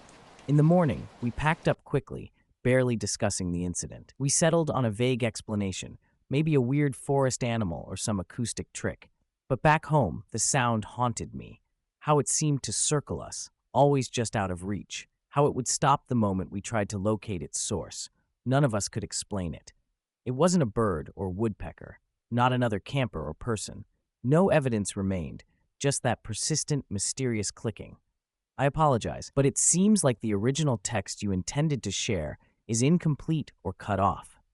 Could you please provide the full text that you would like me to rewrite? Without the complete passage, I cannot effectively restructure the paragraph while maintaining its original meaning.